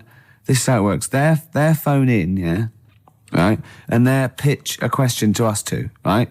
We won't know it. They'll tell Carl, and Carl write down the answer, yeah, or on his email, right? And then it might be something like, who was the first woman MP? And write down the answer, and they go, okay, Steve Ricky was the first woman MP. We'll write it down. You know, I mean, you'll write down something like the Queen. Yeah. And I'll write down Britney Spears. Yeah. And they go, well, Ricky says Britney Spears. And the answer is, did you see? Yes. And then whoever's... So they phone in, or can they email as well? They can email as well, Steve. Right. Okay, so let me just try and clarify this, because I didn't really follow that, and I know what the competition is. Right. People listening, phone in or email in with a question, a trivia question. It can be about anything. I don't right? do game shows. But one which we may be able to get, right? They phone in with that, or they email it in. But only Carl knows the answer. He asks us here in the studio the question. Ricky and I write it down independently. We hand it to Carl. We see who's got the right answer. It's like 15-1, but 2-1. And the great thing is that the best question that we'll vote on at the very end of the show can win these 3 CDs. We've got Feeder, Echo Park, The Essential Bob Dylan. That's a 2 CD set, Rick. Maybe keep the questions highbrow to show our intellect, not things like pop and trivia and... Good idea. And And we've also got this big compilation, Reloaded 3. That's also a 2 CD compilation. We'll start phoning and emailing now. Phoning, like emailing go with berserk. your trivia Absolutely questions go berserk. for Gervais. I'm and best at Merchant. science. Well, don't start Well, don't giving say hints. That's that. not fair, That's because not I'll say fair I'm best because- at films if they want Yeah, me to but I've win. already said don't do trivia and entertainment and that. Well, they should do. Well, They should do no. trivia entertainment. Music and films is what they should do. No, they shouldn't. Or because old that's stupid. TV. That's the cliche of XFM listeners, and I know they're more intelligent than that. They're not. They're not, Rick. They're- They're stupid people. They're stupid people, and they only know about a few things. Garbage, Cherry Lips on XFM 104.9. Well, either they really want those CDs or they want to embarrass us. Because the phone lines are going mad. And They are Carl's going mad. taking- We didn't even give out the phone number or the email, Rick. Shall I just give it out now? Well, obviously I need to. Well, I ought to anyway, for those that didn't hear it but didn't know it already. Of it. 08700 800 1234. Sorry, that's not 08700 08700 because I started again because I sort of fluffed slightly. Yeah, go on. 08700 800 1234. And when he says he fluffed, like that's not how he got into television. Exactly. ricky.gervais@xfm.co.uk if you want to email the question. And only Carl can see the screen, so there's no cheating. Probably people don't know what fluffing is, do they? No, I don't think so, Rick.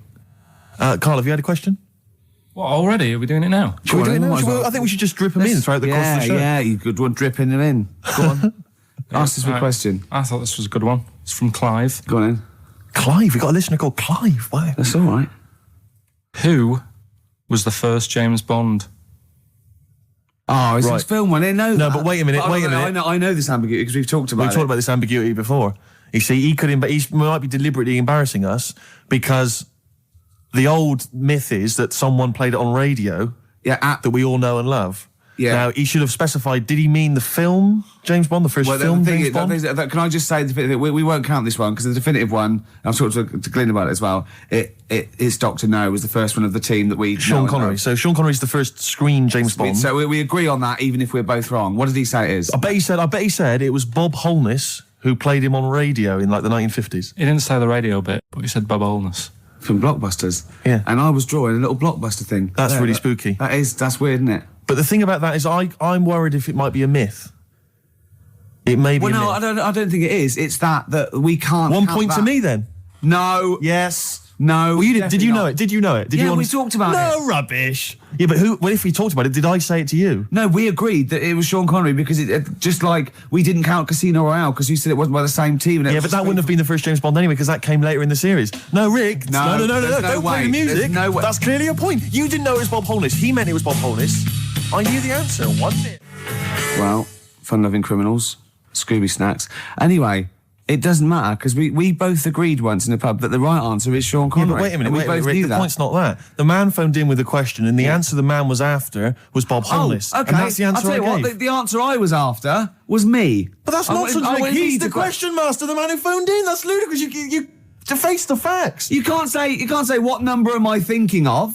What are you talking about? It's got to be the real answer. No, but I knew the answer he was after. Oh, brilliant. Yes, because that's, even if he's got it wrong, it's such common parlance now that Bob Holness was the first James Bond that I knew the answer. Face the facts. Right, give us another question, Carl. Jeez. Give us another question. God, he's a bad loser, isn't he? I had a good one here, but You've forgotten it? Or I sort of scribbled it down. this is brilliant, isn't it? Hang on a minute. We can edit this out, can't we? It's not Look at live, it. is it? This? It's only a piler. It's gonna. This is going to look great when it comes out. Go on. Which food? Yeah. Carl, you know making up the question. No, it's just that I sort of took down the important bits. But this is amazing. This is amazing radio. Go on. Which food kind of doesn't make you fat? Jeez. What kind of a question is that? Oh, this is No, ridiculous. it is proper. I love it. Imagine this on the weakest link. What kind of food doesn't sort of make you? I mean, it doesn't make you fat. Okay, do you want Basically, no sort of calories in it. me to? Celery. Water. Well, I mean, what do you mean? Do you mean a vegetable? No, do you mean you're right. You're right. Apparently, it uses up more use calories to eating bite it than. Yeah, but wait a minute, Rick. One all. No, it's not one all because Of you're course it supposed to is. write it down. You didn't know. But you didn't. What do you mean I didn't know? You're supposed to write it down. That's the whole point. We're writing things You down. said water. You said water. But that's because I thought we weren't taking the question seriously because you didn't know what he's talking about. One all. We got to set the rules. This is. Bit too much like Portishead for my liking. Was it? Yeah. I quite enjoyed it. Beat a band. Well, that's because Portishead are from your neck of the woods, isn't it? Was it? Well, Portishead, I think you'll find. Yeah, I'm embarrassed myself. Right, well, another question, quick. Is this question a real question with a definitive answer? Or is it like, what is my most comfortable chair? I don't know why people aren't going to maybe like Trivia Pursuit or something, just getting a questioning off that and then... Because they're a little bit more discerning than that, Steve. Have you heard the questions? They don't know what they're talking about. This is stuff they've overheard in pubs. Go on, ask it, Carl. I look at the Carl takes down and goes, what's that? I know. What am I meant to write? Go on then, ask this one. Right. What sort? No. The Pope Yeah. What semi-precious... Sorry, Mrs. Robinson, we're going to have to let you go. Yeah. Go on. You are the weakest link, Carl. Goodbye. Yeah, go on. The Pope. Yeah, the Pope. Yeah, we've got the Pope. Yeah, that's not strictly a question. He wears a... He wears a dustman's hat. He wears blimey trousers. Does he Yeah. live in a council flat? Yeah, he lives in a council flat. He wears but- a semi-precious stone. What's the stone? The Pope wears a semi-precious stone. What is the stone? You mean, what is it called? Yeah.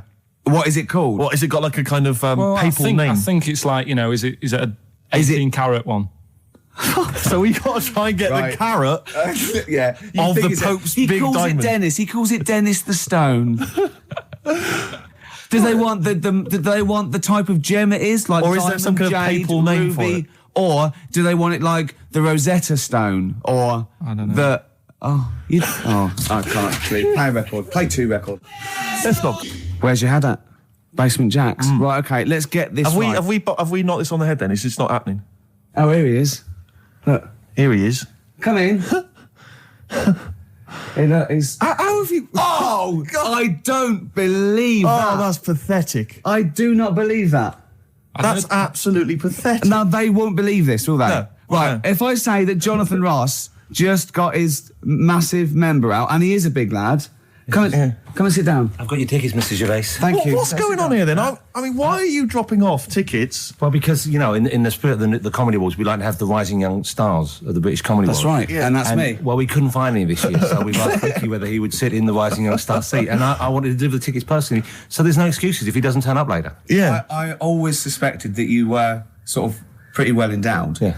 And now we've seen. It's on webcam. That was just one of my cocks. That's the one you're wearing today. Did Did you? Don't say that. No, we were. This is meant to be the happening young station. What's going on? No, you can't say stuff like that. You can't. Just careful what you say. Look after Judy and Clary. 10 years can in I- the wilderness, and he comes back in a person. 10 years in the That can happen wilderness. to you. That's Jesus you're thinking of, isn't it? Just because you're on everything at the moment. I walked in here, and I came in here, and I thought, this is the young happening place, and what do I see in here? 3 old men sitting What are there. you talking about? I'm only 28, 27. You all Yeah, you're wrecked. You all look wrecked. You're Well, that's because we're always partying. I was looking for some youngsters. Where's the youngsters? I wanted to see some tight leather pants. I wanted to see some foxy chicks hanging on you every word. What is it? It's a bunch of old blokes and a bloke up there washing up in a sink. But look at him. He even dresses for radio. Look This at is him. ludicrous. It's amazing. It's like, you're I love the one fact step you away. were on the phone to Gervais last night, weren't you? Asking his advice Yeah.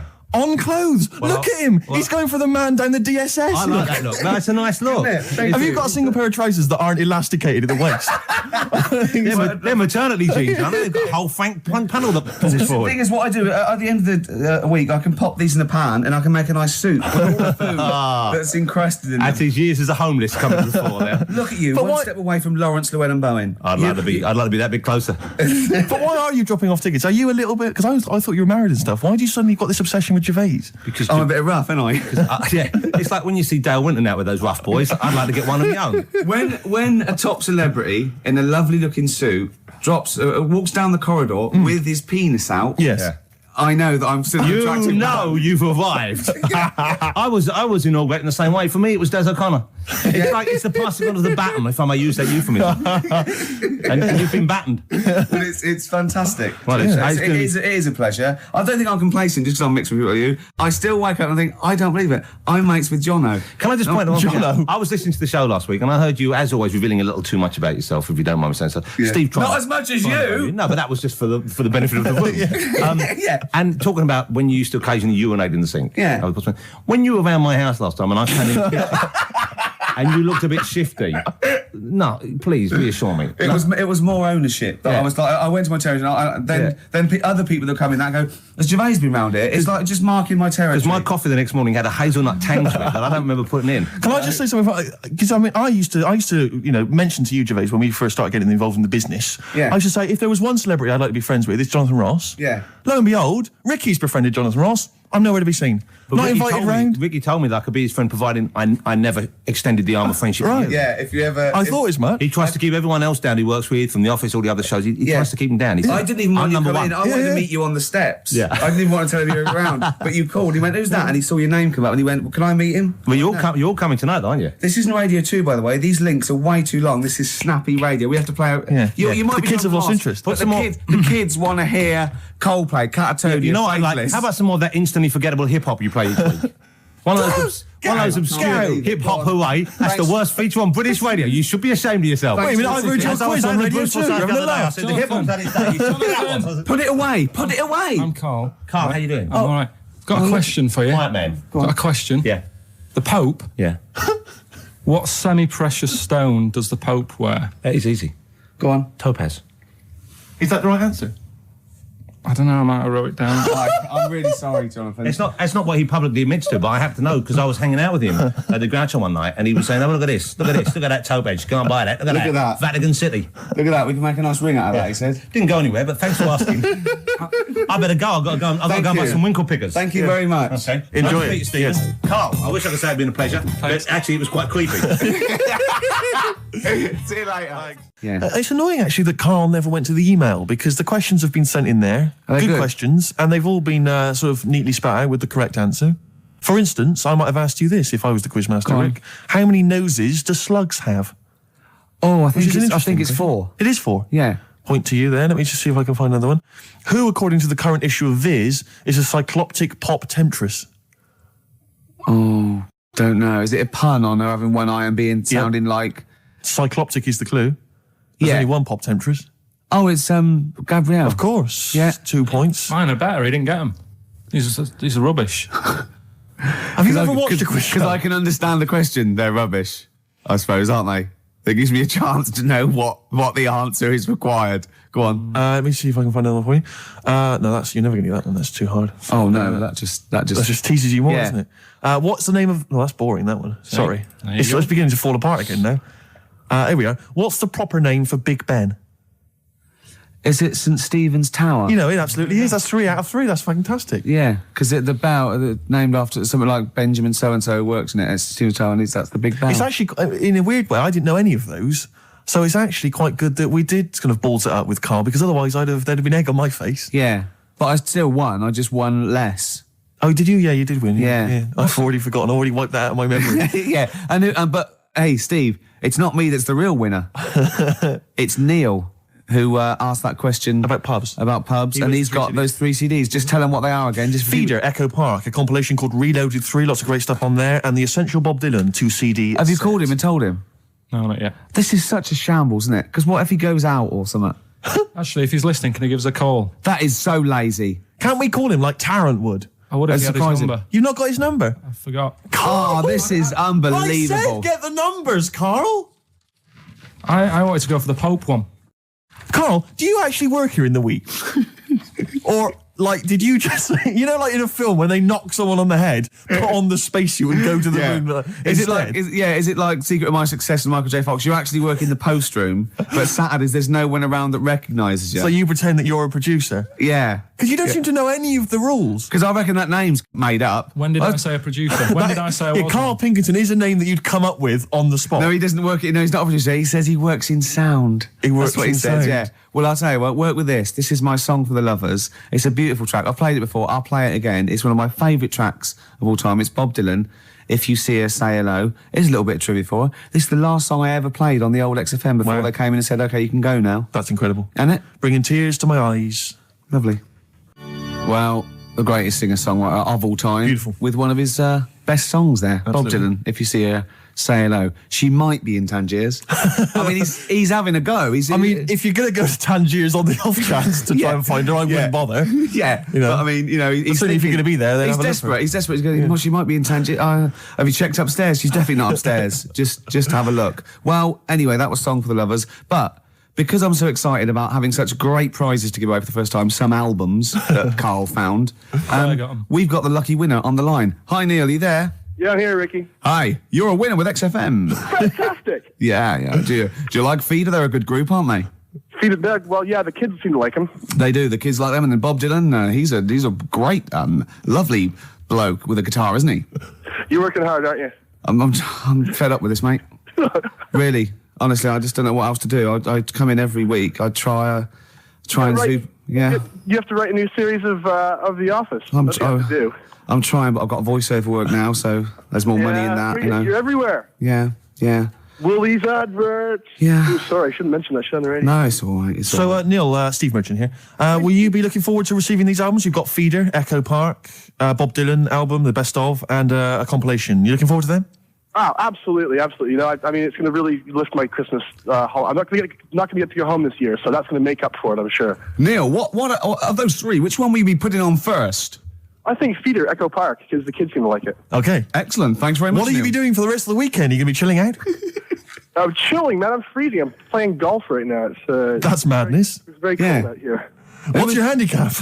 What's my handicap? My short game's terrible, but... Right, yeah. You're going to be watching the National Comedy Awards this evening. I hear that The Office is nominated. Ah, you guys are the shoe-in. Sorry? You're a shoe-in. It's yours. Thank you. I don't know what a shoe-in is, but I'd like to go to one. I think it means like foot in the door. Lovely. Yeah, not foot in the door. It's like it's yours. Your name's already on it. Oh, really? I Wow. would think so, yeah. Well, why would Ross stop around? I don't think he makes the decisions. Neil, but thanks very much for calling. Those prizes are going to be winging their way to you. We're just like real DJs, aren't we, Neil? Just say we're just like real DJs and we'll leave you alone. You guys are just like real DJs. Enjoy your game. Cheers, bye. The reason you became king of the universe, of course, is because of your fascinating French bread anecdote. Oh, yeah. Yeah, come on the then. How did baguettes come about? If this is going to be someone cooked a loaf a bit wrong and said, I can still make a sandwich out of it, I'm going to hit you. No. Go on then. Right. Napoleon, when he was at war and that with Russia.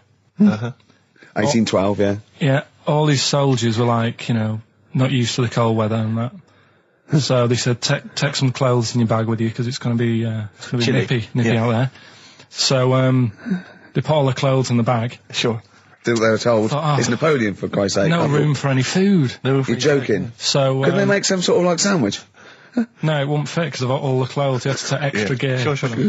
So, anyway, he said, I can see where this is going. I'll be honest. Is there a baguette-shaped gap left in their holdall? They thought, let's make some bread that you can fit down your trouser leg. What? That's not true! No, it's not, I Carl! read it in Euston train station. I was waiting to go back to Manchester. Where did you read What's this? scrawled on the wall in graffiti? Yeah. Do you know Was it also meet me here for cock fun at 12 o'clock? The upper crust sandwich shop, Euston station. It's on the wall. What do you mean it's on the wall? Do you know it says like sail on at Dixon's, whatever? Yeah. Next to that, there was like a bit of information. Once you've read the stuff on Dixon's, I get information. There's a big thing about the history of the baguette. I read it and I thought, we got to make a sandwich we can split down our trouser leg. But how can you march and fight with a huge piece of bread down your train? Although it would be intimidating. You see them coming, you go, sacre bleu, look at the size of them. They're big fellas. Well, Blimey. I can't help but feel that could be a practical joke at your expense. yeah. do that. Well, the Earl of Do you ever Sandwich... question anything you read? If it's printed up, is that, like, fact for you, then? Well, it's not funny. I mean, if they were trying to be funny, it's like, it's not, is it? So it's information. Have you heard us? Things sometimes want to be funny when they're not. That's exactly what happened with the sandwich. The Earl of Sandwich wanted something he could fit down his pants. And it was those triangle cut sandwiches wrapped in cling film were perfect.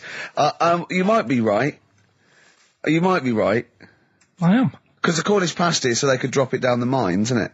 Is it? They wrapped it up they wrapped up like meat and vegetables in pastry, and they sort of crimped it, and it was like and they dropped it down the mine. So, yeah, that's how that came about. And bagels were originally made so that people could play hoopla, but then eat afterwards. I don't know if you're aware of that.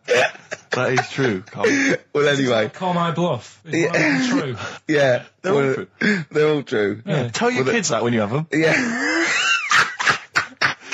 You know, if they're still alive in a million years. Well, it might be true. Can someone confirm that baguette fact that it was so Napoleon could stick it down Not him. his trousers? Not him, his soldiers. His men.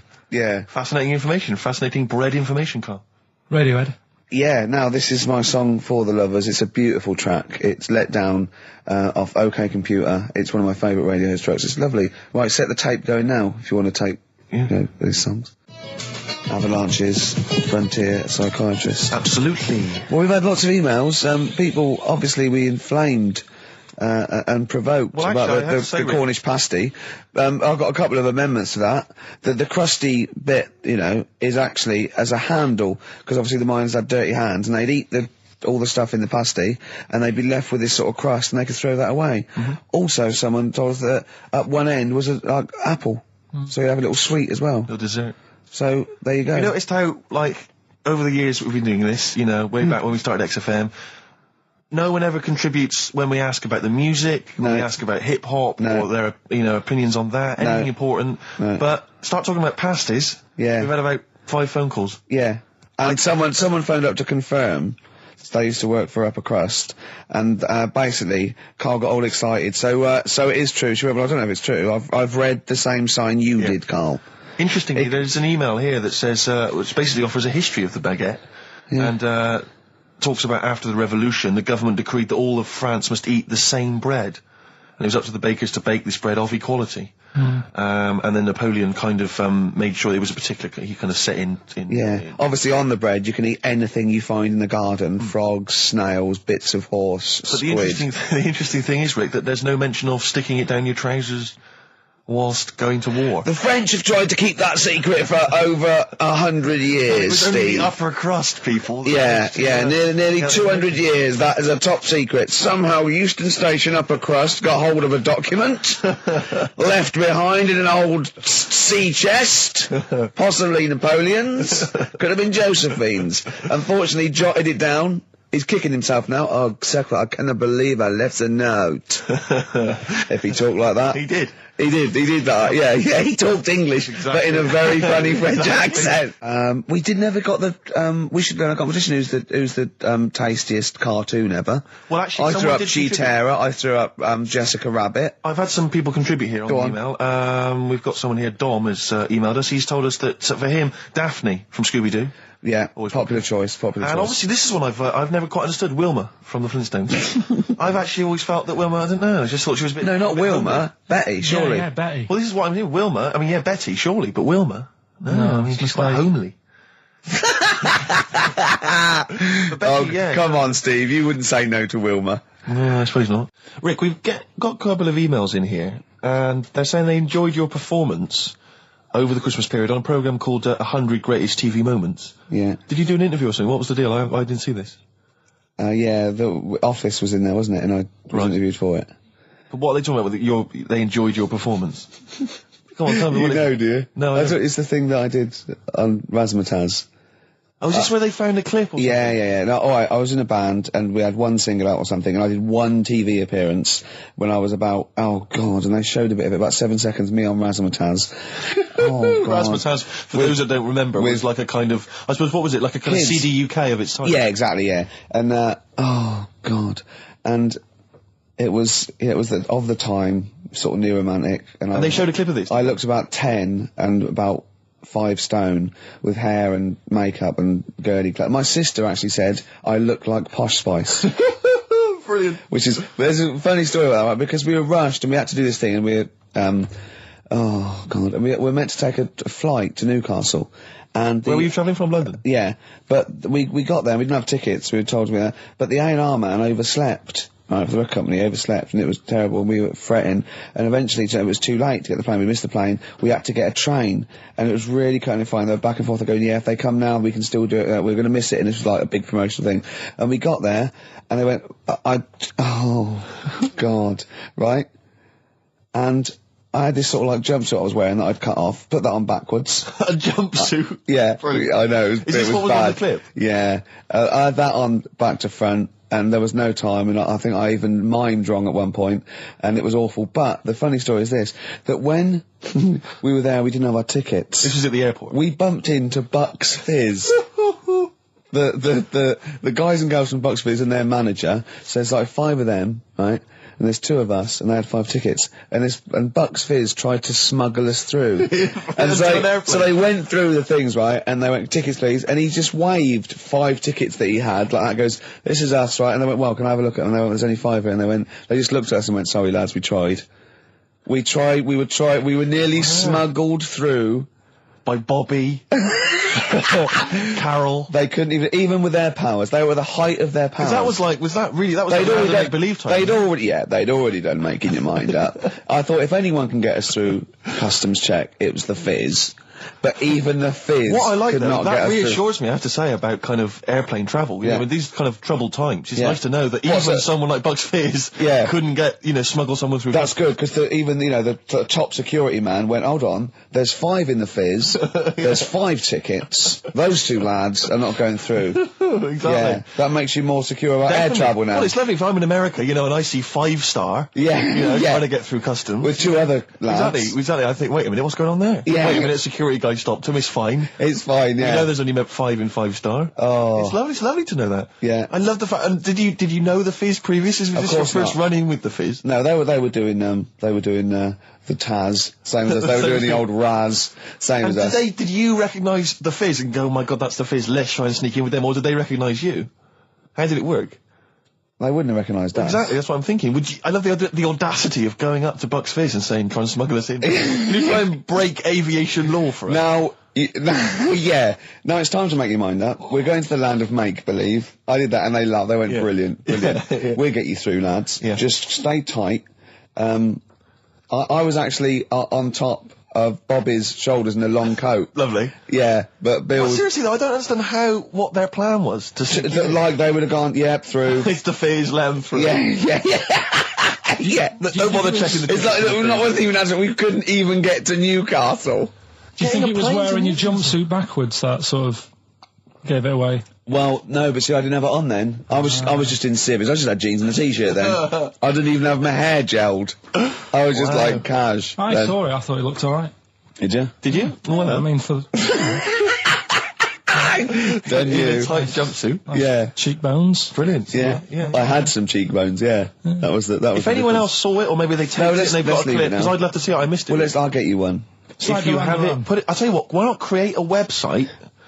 And put that clip on there on a constant loop, and then send the address in, and I'll give it out, and people can check it out for themselves. Yeah, brilliant. Is that okay? Yeah. Cool. I'll have to lose weight now. Yeah. Hives there on XFM 104.9. Right, we've got our competition question. Steve's come up with it at the last minute. This is just to check if you are a regular listener of the show. Yeah, we would like to reward loyalty. Exactly, absolutely. So, last week on the show, Ricky described a story that happened to him back in the 80s when he was making his TV appearance on Razzmatazz with his band, and he had to fly up, was it to Newcastle? Yeah. And he tried to get on a plane, and a pop act of the 80s tried to help Ricky sneak aboard an aeroplane. But failed. But they failed to do it. At the height of their powers. And they were at the height of their powers. What was the name of that outfit? Should we put them on the line? Absolutely, let's hear it. There's the people there already. This is to win Incubus tickets. Please do not be mental. Don't be mental or swear or say anything libelous or nasty. Yeah. Just be nice. You won't win if you're not. Go on. Hello? Hi, who's that?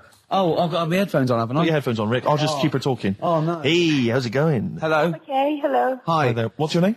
Lindsay. Lindsay, where are you calling from? Clapham Junction. And do you know the answer? I do. Okay. Is it Bucks Fizz? It was indeed Bucks Fizz. It was the Fizz. It was indeed the Fizz. Well do you like Incubus?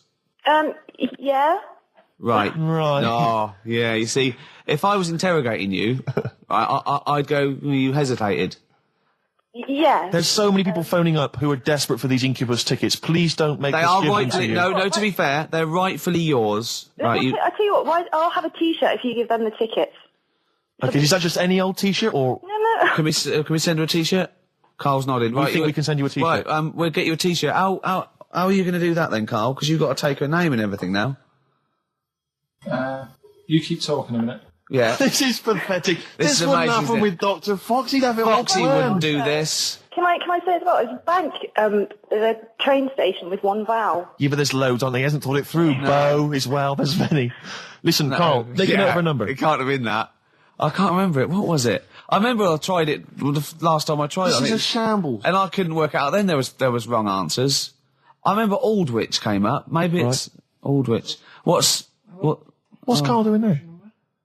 Who's he talking to? I don't know, he's talking to her, but what? Say again? Look, quick, let's think of something. Come on. Hello, are you still on this line? No, he's picked up the phone now. So what am I doing? We're giving away, we're letting people behind the curtain. Let's keep up this veneer of professionalism. This is so rubbish. Come on, no, don't draw attention to it. Okay, all right. But let's just talk and make... Steve, what are you doing tonight? Looking forward to Pop Stars? I'm looking forward to a lot. Who do you want to win? I'm glad you've asked, Rick. I'd love to see Darius have a bit of success, but I don't think it's going to happen. I think it's probably going to be the stutterer. I think it is going to be Gareth. He has a name there, Steve. I think it's going to be Gareth, yeah. Apparently, in the polls in the week, he's getting twice. We're back, don't we? Okay. All right, Carl. So she's getting a T-shirt, is she? Lovely. Right, who's that on the line? Next contestant. Hello? This is amazing. An error. I mean, we couldn't do this worse. Come on. Exactly. Hello? Hello. Hi. Who's that? It's Dan. Dan. Hello, Dan. Danny. All So, right, mate. do you want to go to Incubus? I'd love to, man. Okay. Hold on, this is pointless, because he's just heard the last... he's heard the answer. Yeah, it's definitely Bucks Fizz. This is mad. We didn't think this through. No, but let's be honest, he wouldn't have been on the line if he didn't know the answer. Are you cheating? No. Dan, he said he's not cheating. This is fail-safe. That's fail This safe. is our rigorous... I can't Screening believe this. Dan, you're going to Incubus. Oh, cheers, man. Well That's done. blinding. Well done. Nice one. Thanks for Cheers. listening. Cheers. Carl, what do we have to do? Do we just hang up or what happens?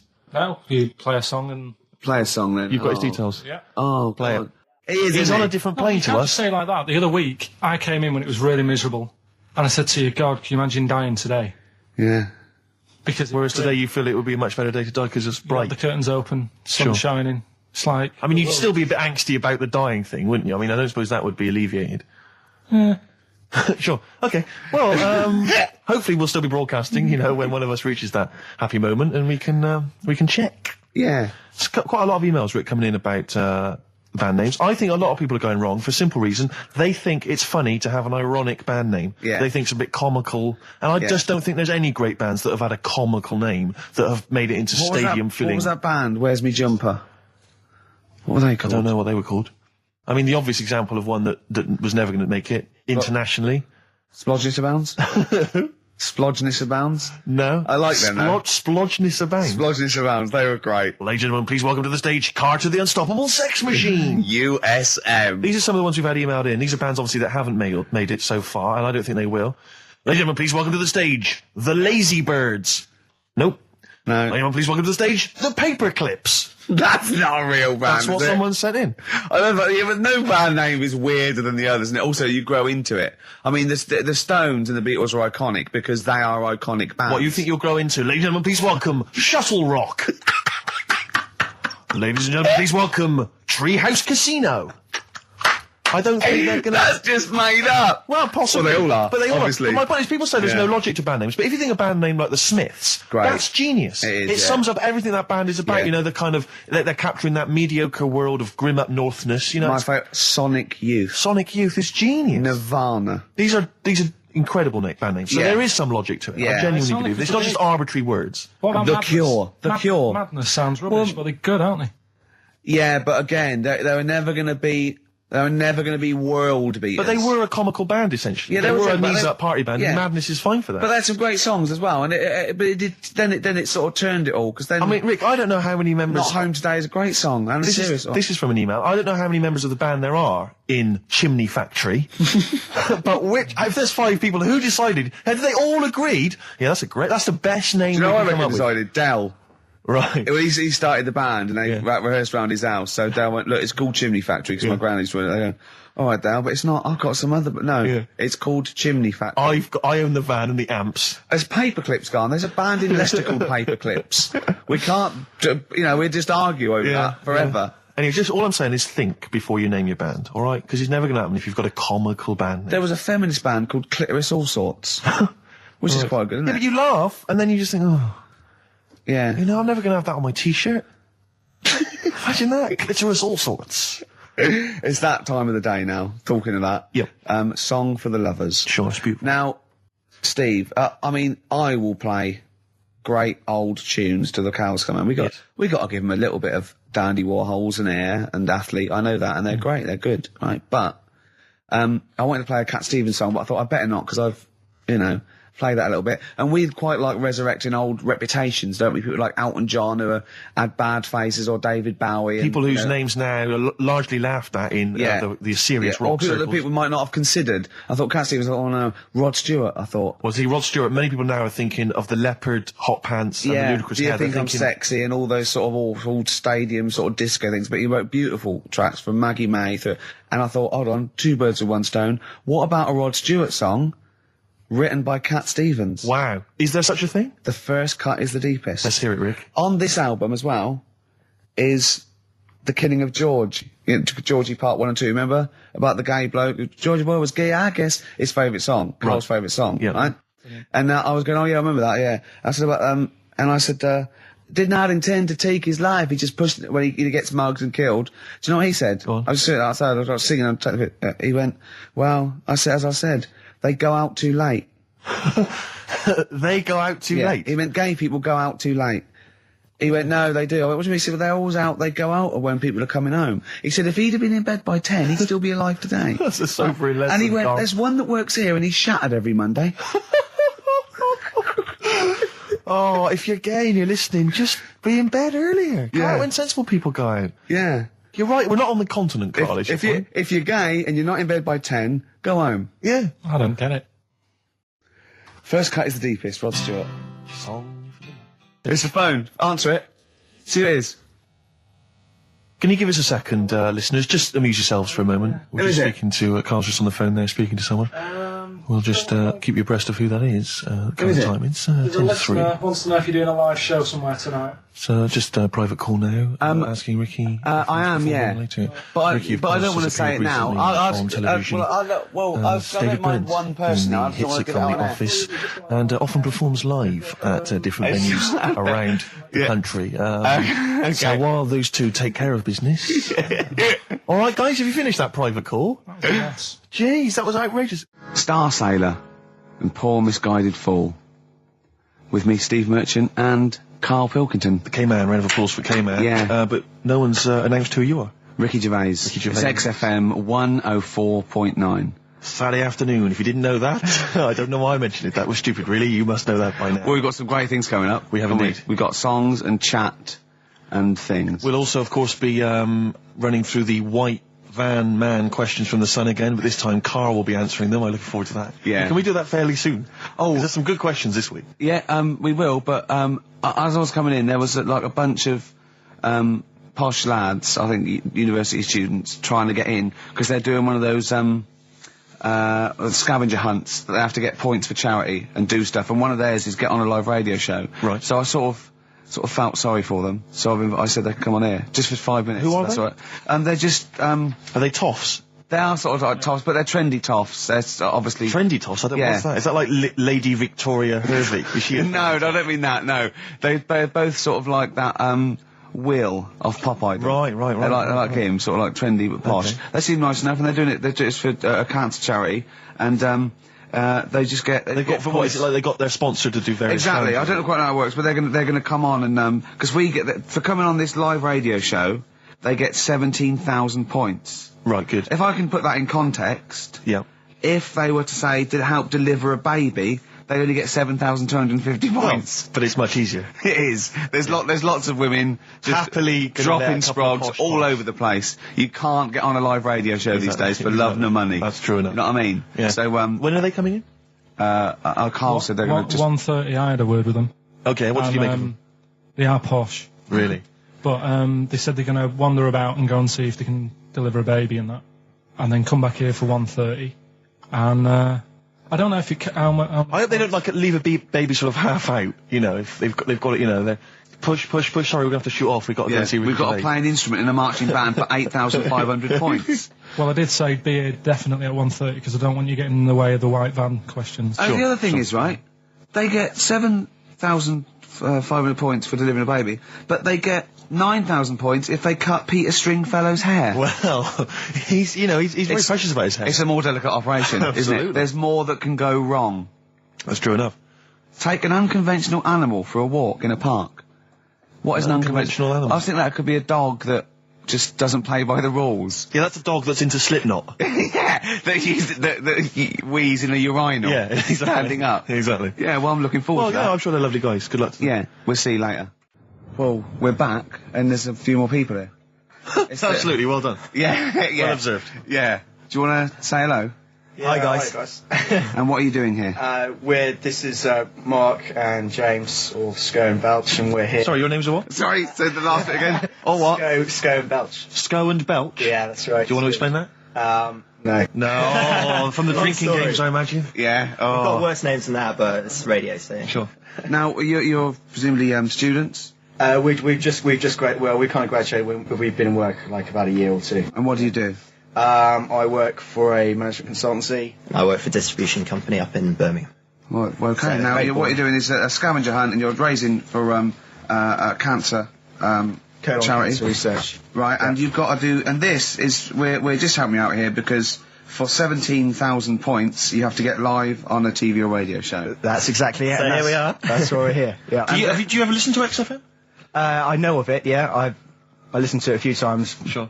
What kind of music? What kind of sounds would you normally be into? I love cheesy radio, sort of school disco, sort of 80s stuff. Sure. Sorry, what was your name again? Mark or Sco. Okay. And you're Belch. And what sort of sounds would you be grooving to? Belch? Cheesy. UK garage. Well, Craig David.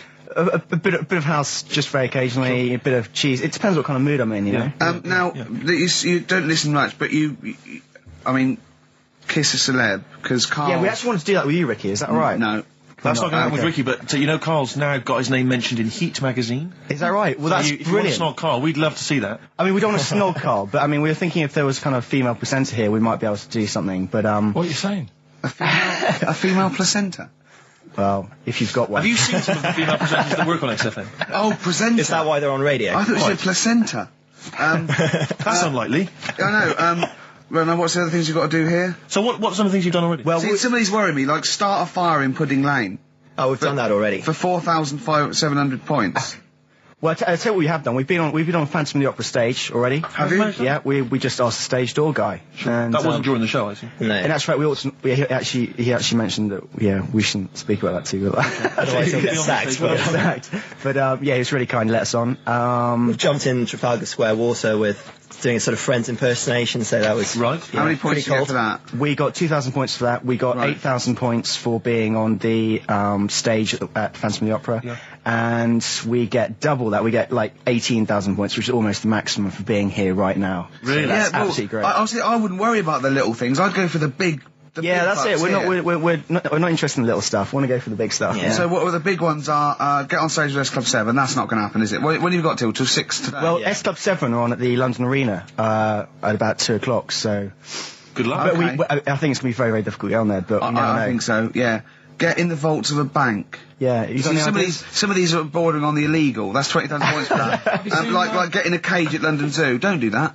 I mean, it's 10,000 points, but don't do it. Unless it's a penguin cage. Well, that's what we were hoping. Just some kind of timid animal we might be alright with. You know? Yeah, If sure. anyone's got any good ideas for sort of funky things to do on air, then Okay, well, if you leave your number and anyone calls in, they can help you then. Well, maybe some of S Club 7 are listening. Well, let's hope so, because I mean we love them to bits. If they are, it is for charity, and the points get awarded into money for colon cancer research. So it'd be absolutely fantastic if we could. Yeah, so Bradley, John, Tina, if you're listening. Yeah, if you're listening, or any celebrity out there who's a female celebrity, we need to snog them. It doesn't Hold need to be a on, long wait a minute, snog, wait a minute. but if we can, that'd be great. This is good for 7,000 points. This looks like a good one. Play the organ in a church.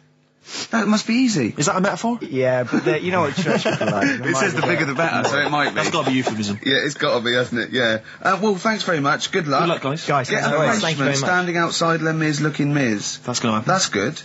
Man, a big gun type thing on the HMS Belfast. That won't well, we've happen. got a big gun. It's just finding the boat, which is the problem. Oh, so. calm down. What was your name? Bo? Poe? No. Poe? Let's go. Go. Thanks very much. Guys, thank you very, very much. Cheers. Cheers. Bye. From their greatest hits album, that's Outcast, and a track called Rosa Parks. Like it. Yeah, enjoy it. Yeah.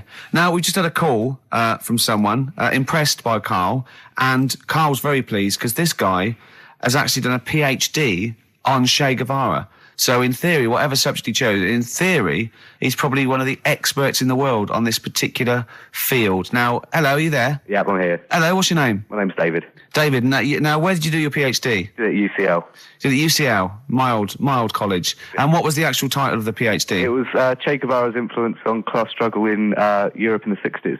And what did you think of Karl's performance? I thought he did really, really well. The only thing, I'd never heard those last words before.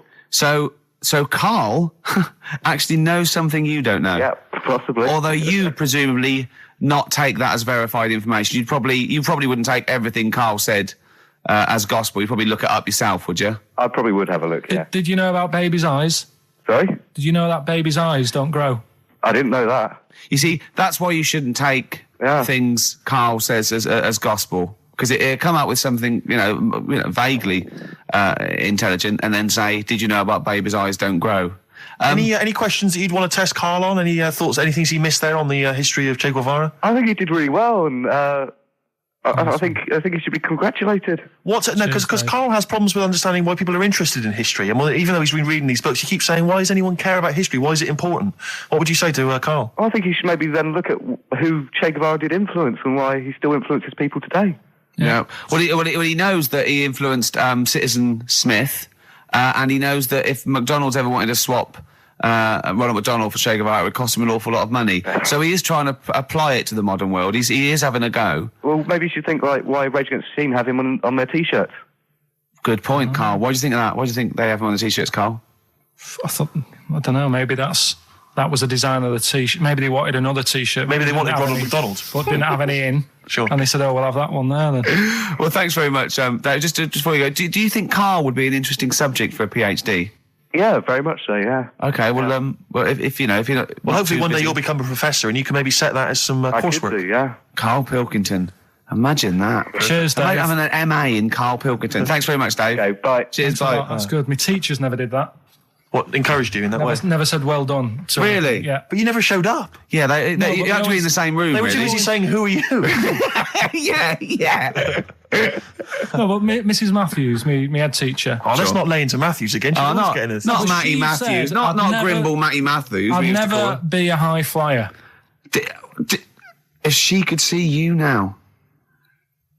What did she say? You'll never be a high flyer? She said that to me, mum and dad. Really? On a parents' evening. And that was after I'd played the drums in Little Donkey.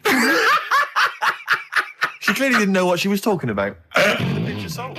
The Strokes, and last night we just had a call, didn't we, from Johnny Mango.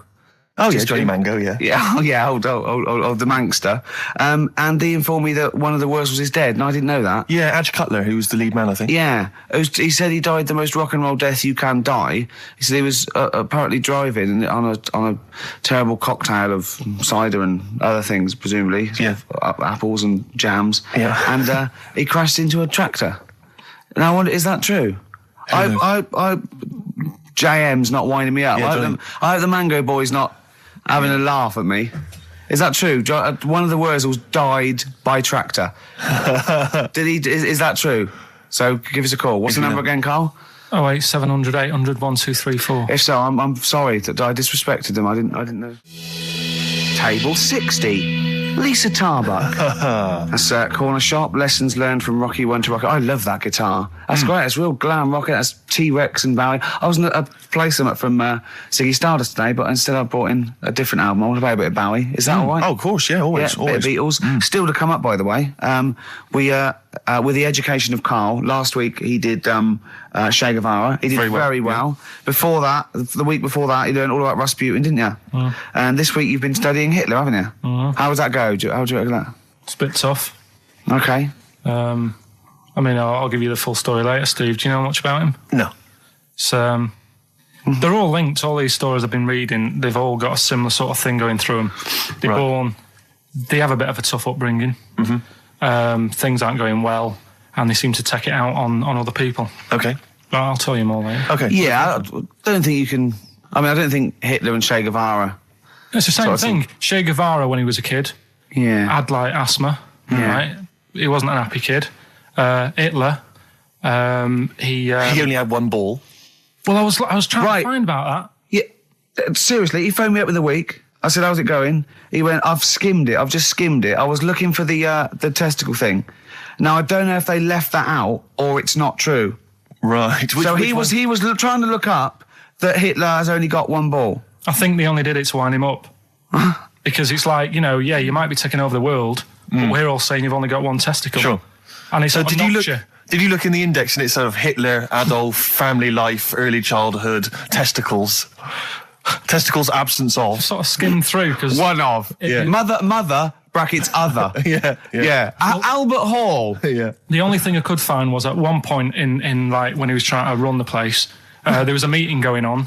And somebody had put a bag in the meeting room and it blew up. Yeah, and I'm the wondering table whether it was under the table. Yeah, but Well, you're could have wondering been if under it the blew a table. testicle? It was. The testicle was under the table. No, the bag blew off the ball. No, the ball sack was probably hanging below the protective top, and so that's where he could have lost. But why would he have only just lost the one?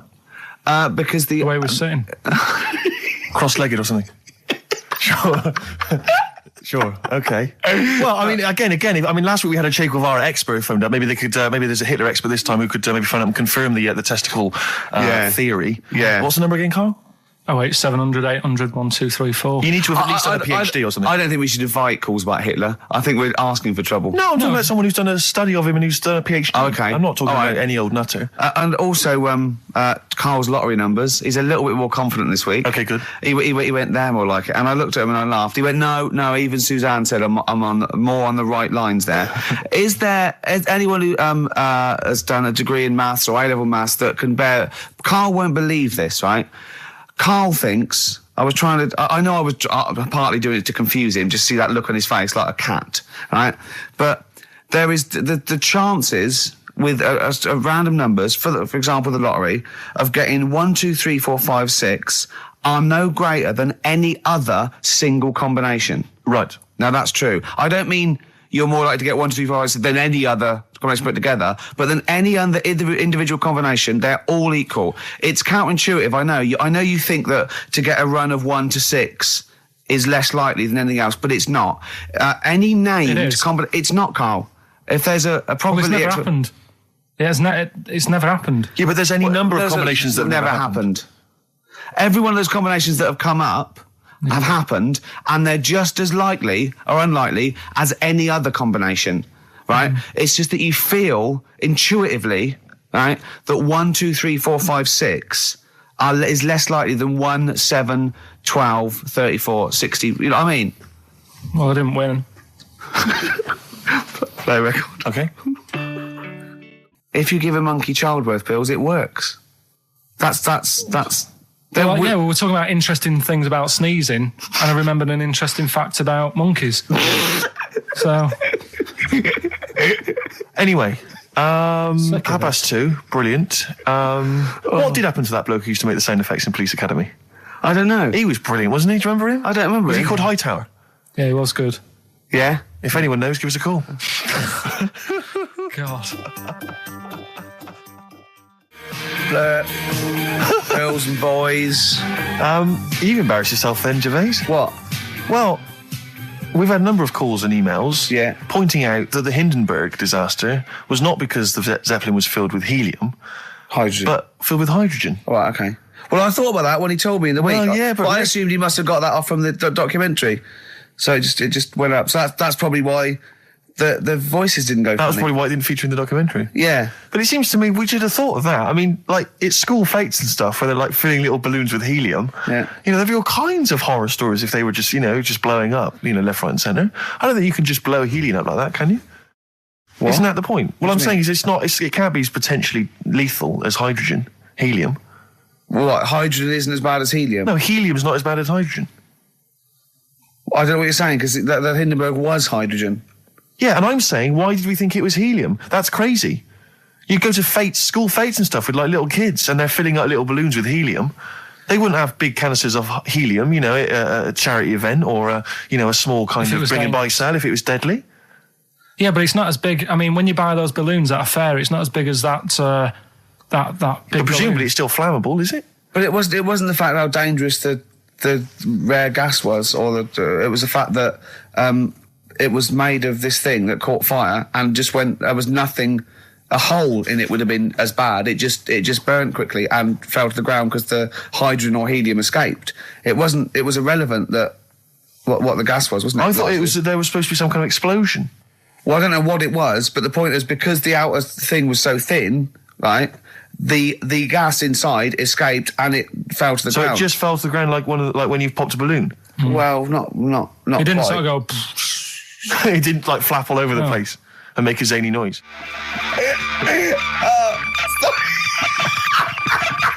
I just explained what I'm laughing at, right? We just had a call from someone saying his company would sponsor Karl, right, to be raised by all these balloons if he could have a walk-on part in the office.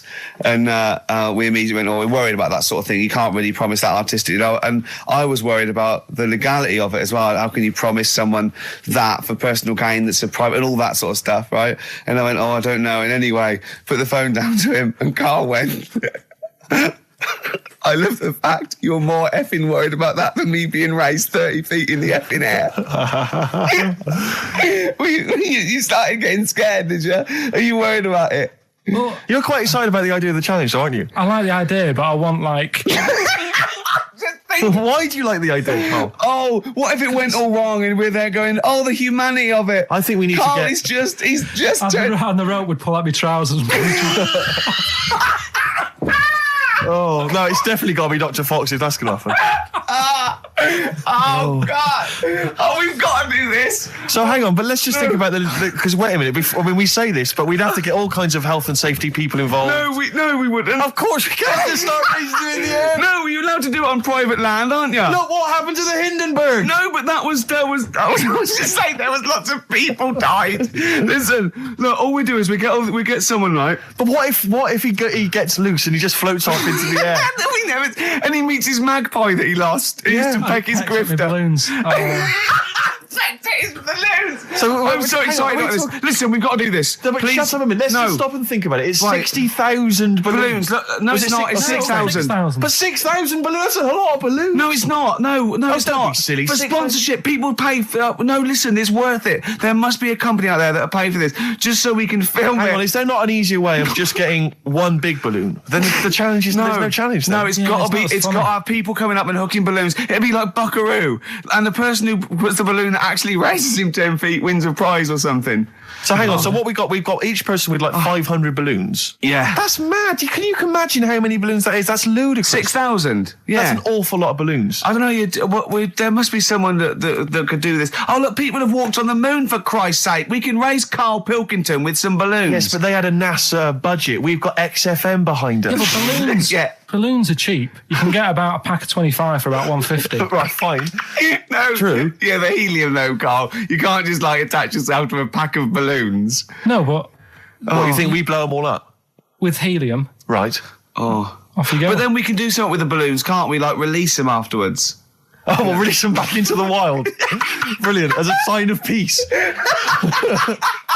Fly, my pretties, fly, be free. I am so excited. I've not been so excited about, and I thought that Robin Ince was going to stay in my cupboard for £1,000. Look, we've got to do 6,000 balloons. I don't think it's going to happen. That's an awful lot of balloons, and I just I don't see how we can tether them all to Karl. He's a small man. No, because you have them at different lengths, don't you? Yeah, exactly. Karl knows. Can you think about the logistics of this? Oh, someone must know. There must be a company. There's a bloke willing to do it. I know he doesn't know the technology of it. He's willing to sort of stump up. And so the company just has access to helium like that. No, we can do this. Come on, London. Someone's done Londoners. It was on the internet already, so someone obviously has done it. Yeah. So they didn't say, we can't get all of the balloons. No, they probably worked it out, didn't they? Karl, you're more excited about this than anything else, about your education, about your exam results. You're so excited. And we'll have a little rope. It'll be like flying a little kite, a little Karl. Let's go, Karl, what will you wear? Like a one-piece jumpsuit? Yeah, it'd be lovely. With sponsorship all over it? Oh, it'd be great. You're like Jackie Stewart, and just as you go up your little face, oh my God, I'm not going to sleep until this is done. This is the most exciting thing ever. Only 10 feet. 10 feet, yeah. We need some kind of rope to sort of tether you to the ground. Yeah. We don't want you sort of flying off. This is going to be great. And he'll have a little crash helmet and everything, and little Dee boppers on the crash helmet, like he's a little flying ant. Definitely. We give him a little, oh my God, can we give you an outfit like little wings and everything? Can we paint your face with like children's paint? I'm not doing all that. Why? Oh, because that would be silly. Oh, please, Karl, do this. Do it. We'll do it for charity. Yeah? Right. Yeah? Oh, this is we'll do it for children in need. Please, just phone in if you can help us. Lift Karl up 30 feet. Let's say 30 feet. I think it has to be a decent... Yeah, it has to be a decent height. Is there a world record? Because we want to break that if we're going to want to break that. What is the world record for raising a man by balloons? Yeah. Okay, so listen, let's just finalise details here. We've got... I'm so excited. Email address, ricky.gervais@xfm.co.uk. ricky.gervais@xfm.co.uk. What's the number? The number, Karl? 08700 800 1234. Give it again. Lift Karl. 08700 800 1234. Sponsored by Heat magazine and or something. maybe even if you've just got an idea idea about how we might be able to organise it, how we might be able to get it done, if you've got contacts, anything, just get in touch, give us some information. Oh, that'd be great. I'm going to play a Beatles track for the lovers. Oh, man. It's off the Help album, and it's You've Got to Hide Your Love Away. Oh, just think of his little face as he goes up. Well, XFM, it's nearly the end of the show. I'm Ricky Gervais with me, Steve Merchant. We've enjoyed your company. Carl, we're going to try and get Carl in the air. Anyone that can help us, take him up with helium balloons. Our friend Johnny Mango called again, and apparently the record's 11,000 feet. Carl is getting a little bit nervous. Yeah, the world record is 11,631 feet raised by hot air balloons. Yeah. How tall's Canary Wharf? It's 11,631 feet. Exactly. I don't know, Carl. Is it? How much higher? It's a long way. More. I'm not doing that. Because I'm like 6 foot something. Yeah, think of that. Just look at Steve. All right. Yeah. But you can change your record. You could say, well, the sort of balloons are the one with Mickey Mouse on it or something. Yeah, could I just say something? That man did 11,000 feet, but he wasn't naked. All right? Come on, Carl. Your 30 feet will be the world record for naked ballooning. Yeah? Think about it. All right, it's for charity. Well, thank you for listening, everyone. We are going to raise Carl. And after Carl said, and just to think, my teacher said I'd never be a high flyer. So this is your chance, Carl, to shine, to fly. Steve. It'll be brilliant. This is a final song for the ladies. Belle and Sebastian, we've not heard them for a while. This is from, it's actually a B-side or a triple side or whatever you call it. Track 3 on a single called Jonathan David. This is the beautiful The Loneliness of the Middle Distance Runner. Play. Goodbye.